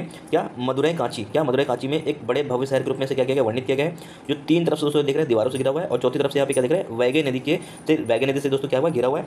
ऑप्शन नंबर 2 क्या है कि अर्थशास्त्र में, क्या अर्थशास्त्र में इसका उल्लेख यहाँ पे उत्तम सूती वस्त्र केंद्र, क्या यहाँ पे देखेंगे, ठीक है, कॉटन टेक्सटाइल, ठीक है, सूती वस्त्रों के लिए दोस्तों यहाँ पे क्या है, इसका यहाँ पे नाम वर्णित है या फिर फेमस है। क्या रखा है कि अन्य साहित्य स्रोतों में इसे एक प्रमुख शिल्प, क्या प्रमुख शिल्प केंद्र के रूप में क्या किया गया, वर्णित किया जाए। मतलब यहाँ पे सिल्क और दोस्तों यहाँ पे कॉटन के लिए दोस्तों यहाँ पे क्या किया गया, इसको अलग अलग रूप में डिफाइन किया गया है। ठीक है, ये चीज़ आपको यहाँ पे पता होनी चाहिए। किसके बारे में हम लोग बात की, यहाँ पे पांड्य साम्राज्य के मदुरै के बारे में, किसके बारे में बात की, पांड्य साम्राज्य के मदुरै के बारे में बात की। मेरे प्यारे साथियों क्वेश्चन नंबर 37 देखेंगे। कहता है कि दिल्ली सल्तनत काल के दौरान निम्नलिखित में से किस स्थान पर हीरे का खनन किया गया था। क्या हीरे का, ठीक है, मतलब यहाँ पे देख रहे हैं डायमंड का क्या किया गया था, दोस्तों एक्सट्रैक्शन किया गया था। ठीक है, डायमंड को दोस्तों यहाँ पे एक्सट्रैक्ट किया गया था, निकाला गया था। तो मेरे प्यारे साथियों आप देख रहे हैं पन्ना रीजन में, कहाँ पे, पन्ना रीजन में। ठीक है, दिल्ली सल्तनत के टाइम पीरियड में पन्ना रीजन दोस्तों यहाँ से क्या निकाला गया था। ठीक है, हीरो का यहाँ पे खनन किया गया था दिल्ली सल्तनत काल के दौरान। पन्ना जो कि आज मध्य प्रदेश रीजन में, दोस्तों आपको पन्ना पता होगा, पन्ना टाइगर रिजर्व, क्या टाइगर रिजर्व के रूप में दोस्तों इसको क्या करते हैं, जानते हैं। ठीक है, हीरे के खनन के लिए दोस्तों प्रसिद्ध था। यह क्षेत्र ऐतिहासिक रूप से भारत में सबसे महत्वपूर्ण हीरा उत्पादक क्षेत्र में से एक रहा है। ठीक है, याद रखेंगे किसके बारे में, पन्ना के बारे में। ठीक है, इसके बाद दोस्तों आप देख रहे हैं क्वेश्चन नंबर 38 का रखा है कि अंग्रेजों द्वारा भारत में रेलवे के प्रारंभिक विकास के बारे में निम्नलिखित तथ्यों पर क्या कीजिए, विचार कीजिए। ठीक है दोस्तों, यहाँ पे क्या रखा है, पहला ऑप्शन रखा है कि रेलवे के लिए निजी वित्तीय निवेशकों को भारत में ब्रिटिश सरकार को मुफ्त जमीन मिलेगी। क्या? रेलवे के लिए निजी वित्तीय निवेशकों मतलब जो प्राइवेट सेक्टर के लोग हैं, ठीक है, भारत में ब्रिटिश सरकार में मुफ्त जमीन मिलेगी। मतलब आप यहाँ पे रेलवे लाइन को बिछाइए, आपको दोस्तों जमीन क्या मिलेगी? फ्री मिलेगी। ठीक है। ऑप्शन नंबर 2 क्या रखा है? निवेशकों को सरकार से अपनी पूंजी 5% का रिटर्न मिलेगा। मतलब अगर यहाँ पे आप रेलवे ट्रैक बिछाते हैं, ठीक है, दोस्तों यहाँ पे जो प्राइवेट कंपनी होगी उनको यहाँ पे क्या मिलेगा? अपनी पूंजी का दोस्तों 5% क्या मिलेगा? रिटर्न मिलेगा। ऐसा दोस्तों बताया क्वेश्चन में।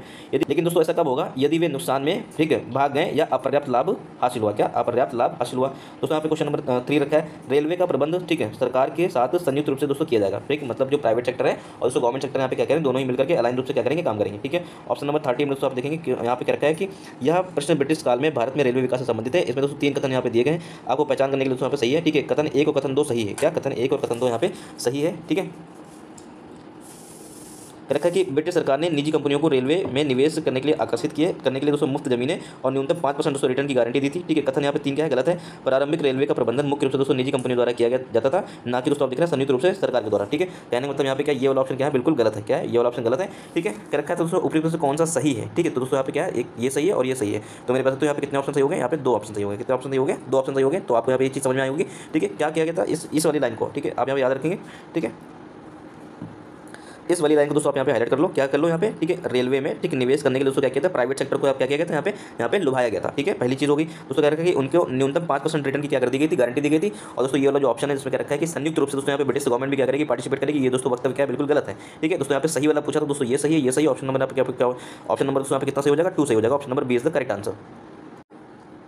मेरे प्यारे साथियों क्वेश्चन नंबर 39 दिख रहा है। क्या 19वीं शताब्दी में निम्नलिखित में से कौन सा उद्योग भारत में डी इंडस्ट्रियलाइजेशन, क्या डी इंडस्ट्रियलाइजेशन से सबसे अधिक प्रभावित हुआ था? क्या डी इंडस्ट्रियलाइजेशन से सबसे ज़्यादा अधिक प्रभावित हुआ था? तो मेरे प्यारे साथियों आप याद रखेंगे सूती वस्त्र। कौन सा? सूती वस्त्र। ठीक है। डी इंडस्ट्रियलाइजेशन का, ठीक है, इसके ऊपर बहुत ज़्यादा इंपैक्ट पड़ा था।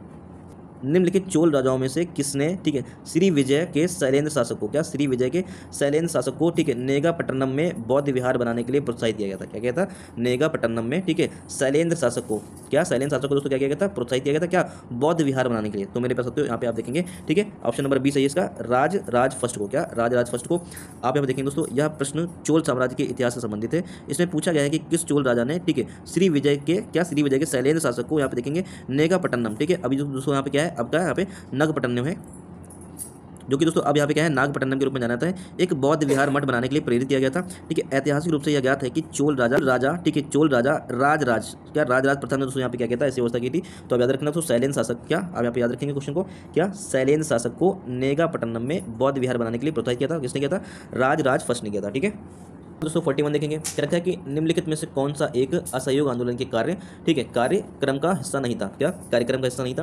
दोस्तों किसके बारे में क्वेश्चन पूछा गया? नॉन कोऑपरेशन मूवमेंट के बारे में पूछा गया। किसके बारे में पूछा गया? नॉन कोऑपरेशन मूवमेंट के बारे में पूछा गया। मेरे प्यारे साथियों क्वेश्चन नंबर 41 देख रहे हैं। क्या रखा है? निम्नलिखित में से कौन सा एक असहयोग आंदोलन के कार्यक्रम का हिस्सा नहीं था? क्वेश्चन नेगेटिव में पूछा गया और क्वेश्चन पूछा किससे गया दोस्तों? नॉन कोऑपरेशन मूवमेंट से पूछा गया। ठीक है। असहयोग आंदोलन से पूछा गया। डिटेल से दोस्तों इसकी वीडियो बना रखी है। ठीक है। आप लोग एक बार गो थ्रू कर सकते हो उसको। ठीक है। क्या रखा है यहाँ पे? ऑप्शन नंबर 1 रखा है कि कांग्रेस संगठन को गांव और मोहल्ले स्तर तक पहुंचाना था। क्या? कांग्रेस संगठन को कहां तक पहुंचाना था? गांव और मोहल्ले तक पहुंचाना था। मतलब रचनात्मक कार्यों के बारे में बात कर रहा है। ठीक है। ऑप्शन नंबर बी का रखा है कि सरकार के संबंध स्कूलों और कॉलेजों का क्या करना था? बहिष्कार करना था। ऑप्शन नंबर सी का रखा है कि कांग्रेस कार्य समिति द्वारा राज्य की कानून और व्यवस्था मिशनरी की नियंत्रण लेना था। ठीक है। ऑप्शन नंबर डी का रखा है, क्या रखा है कि सरकार द्वारा दी गई उपाधियां और सम्मान को समर्पण। ठीक है। तो दोस्तों ऑप्शन नंबर यहाँ पे सी ठीक नहीं लग रहा है। क्या? सी ठीक नहीं लग रहा है। रखा है कि कांग्रेस कार्य समिति द्वारा राज्य की कानून और व्यवस्था मिशनरी का नियंत्रण लेना था। दोस्तों कौन कंट्रोल कर सकता था? ठीक है। राज्य की व्यवस्था और मिशनरी का नियंत्रण कौन ले सकता था? कांग्रेस वर्किंग कमेटी का दोस्तों यहाँ पे क्या था? 15 सदस्य जो कांग्रेस वर्किंग कमेटी बनाई गई थी। ठीक है। इसका मकसद यहाँ पे था कि यहाँ पे जो कांग्रेस के दोस्तों आप देखेंगे, कांग्रेस के जो सेशन होते थे पूरे साल में होता था, एक साल में एक बार सेशन होता था। तो मेरे पास सकते हो यहाँ पे क्या था? कांग्रेस के रोजमर्रा के कार्य को, क्या रेगुलर बेसिस के काम को दोस्तों यहाँ पे देखने के लिए, उनको समझने के लिए यहाँ पे क्या बनाया था? कांग्रेस वर्किंग कमेटी का गठन किया गया था। और दोस्तों क्वेश्चन में आपको क्या बता रहा है? क्वेश्चन में रखा है कि कांग्रेस वर्किंग कमेटी के कांग्रेस कार्य समिति द्वारा राज्य की कानून और व्यवस्था मिशनरी का नियंत्रण लेना था। दोस्तों ये बात बिल्कुल गलत है। क्या? ये बात बिल्कुल गलत है। ठीक है। कांग्रेस संगठन में गांव और मोहल्ले स्तर तक पहुंचाना था। दोस्तों सही बात है, नॉन कोऑपरेशन मूवमेंट। ठीक है। जितना ज़्यादा गहराई तक पहुंचे उतना अच्छी बात है। दोस्तों नॉन कोऑपरेशन का मतलब ही क्या है? यहाँ पे नॉन कोऑपरेट करना। ठीक है। यहाँ पे इनके साथ बिल्कुल साइन करना है। दोस्तों आप यहाँ देख रहे हैं सरकार के संबंधित स्कूलों और कॉलेज का क्या करना था? बहिष्कार करना था। जिसके चलते दोस्तों आपने देखा था यहाँ पे जामिया मिलिया इस्लामिया, काशी विद्यापीठ, गुजरात विद्यापीठ दोस्तों यहाँ पे क्या गठन किया था। दोस्तों आपने ऑप्शन नंबर डी रखा है कि सरकार द्वारा उपाधियां, दोस्तों आपको पता होगा। ठीक है। बहुत सारी उपाधियां क्या कर दी गई थी? वापस कर दी गई थी। ठीक है। तो मेरे पास तो आप देख रहे हैं ऑप्शन नंबर क्या है? सी सही है। ठीक। कितना सही है? सी सही है। क्वेश्चन नंबर 42 दोस्तों देख रहे हैं, भारत में राष्ट्रीय आंदोलन के प्रारंभिक चरण के बारे में, क्या जो नेशनल मूवमेंट चल रहा था इसके इनिशियल फेज के बारे में बात कर रहा है। निम्नलिखित कथनों पर क्या कीजिए, विचार कीजिए। ऑप्शन नंबर 1 क्या रखा है, फिरोज शाह मेहता, बदरुद्दीन तैयब जी और अन्य लोगों ने बॉम्बे प्रेसिडेंसी एसोसिएशन का गठन किया। क्या रखा है, सुरेंद्र नाथ बनर्जी और उनके समूह ने कलकत्ता में एक भारतीय राष्ट्रीय सम्मेलन की क्या की योजना बनाई। ठीक, ऑप्शन नंबर 3 क्या रखा है कि एलन ऑक्टेवियन ह्यूम, क्या एलन ऑक्टेवियन ह्यूम जिसको हम लोग एओ ह्यूम बोलते हैं, क्या बोलते हैं, एओ ह्यूम बोलते हैं, जिन्होंने दोस्तों यहाँ पे इंडियन नेशनल कांग्रेस के फॉर्मेशन में, ठीक, इंडियन नेशनल कांग्रेस के फॉर्मेशन में दोस्तों क्या किया था, मेजर रोल प्ले किया था। ठीक, लॉर्ड डफरिन से बात भी दोस्तों इन्होंने किया था। दोस्तों शिमला में क्या करते हैं, एक रिटायर्ड आर्मी ऑफिसर थे जो कि शिमला में क्या हो गए थे, बस गए थे। ठीक, तो मेरे पास यहाँ पे रखे हैं एलन ऑक्टेवियन ह्यूम ने गरीब और हाशिए के भारतीयों की शिकायतों को दूर करने के लिए उपयुक्त संगठनों के प्रतिद्वंदी के रूप में दोस्तों अखिल भारतीय निकाय को बनाने का फैसला किया था। तो मेरे पास ऑप्शन नंबर 42 रखा है दोस्तों, यहाँ पे कौन सा सही है। तो मेरे प्यारे दोस्तों यहाँ पे देख लेते हैं कि फिरोज शाह मेहता और बदरुद्दीन तैयब जी और अन्य बॉम्बे प्रेसिडेंसी एसोसिएशन का क्या किया था, गठन किया था। ये बात बिल्कुल सही है। सुरेंद्र नाथ बनर्जी और उनके समूह ने कलकत्ता में एक भारतीय राष्ट्रीय सम्मेलन की योजना की थी। ये भी बात बिल्कुल सही है। एओ ह्यूम ने, ठीक, गरीब और हाशिए के भारतीयों, क्या हाशिए के भारतीयों की, हाशिए दोस्तों क्या होता है, जो एकदम नोक पे थे, ठीक है, मतलब जो एकदम दबे कुचले हुए लोग, ठीक है, भारतीयों की शिकायतों को दूर करने के लिए उपयुक्त संगठनों के प्रतिद्वंदियों के रूप में एक अखिल भारतीय निकाय के रूप में बस फैसला लिया। दोस्तों ऑप्शन क्या है, बिल्कुल गलत है। क्या प्रतिद्वंदी नहीं थे दोस्तों, इन्होंने यहाँ पे हमारे लोग की काफी हेल्प की थी। ठीक है दोस्तों, यहाँ पे क्या ऑप्शन नंबर 3 क्या हो जाएगा, यहाँ पे गलत हो जाएगा। यहाँ पे ये सही है, ये सही है। तो दोस्तों इन 3 ऑप्शन में से कितने ऑप्शन सही लग रहे हैं, 2 ऑप्शन सही लग रहे हैं। तो ऑप्शन नंबर क्या है, 20 का क्या है, करेक्ट है।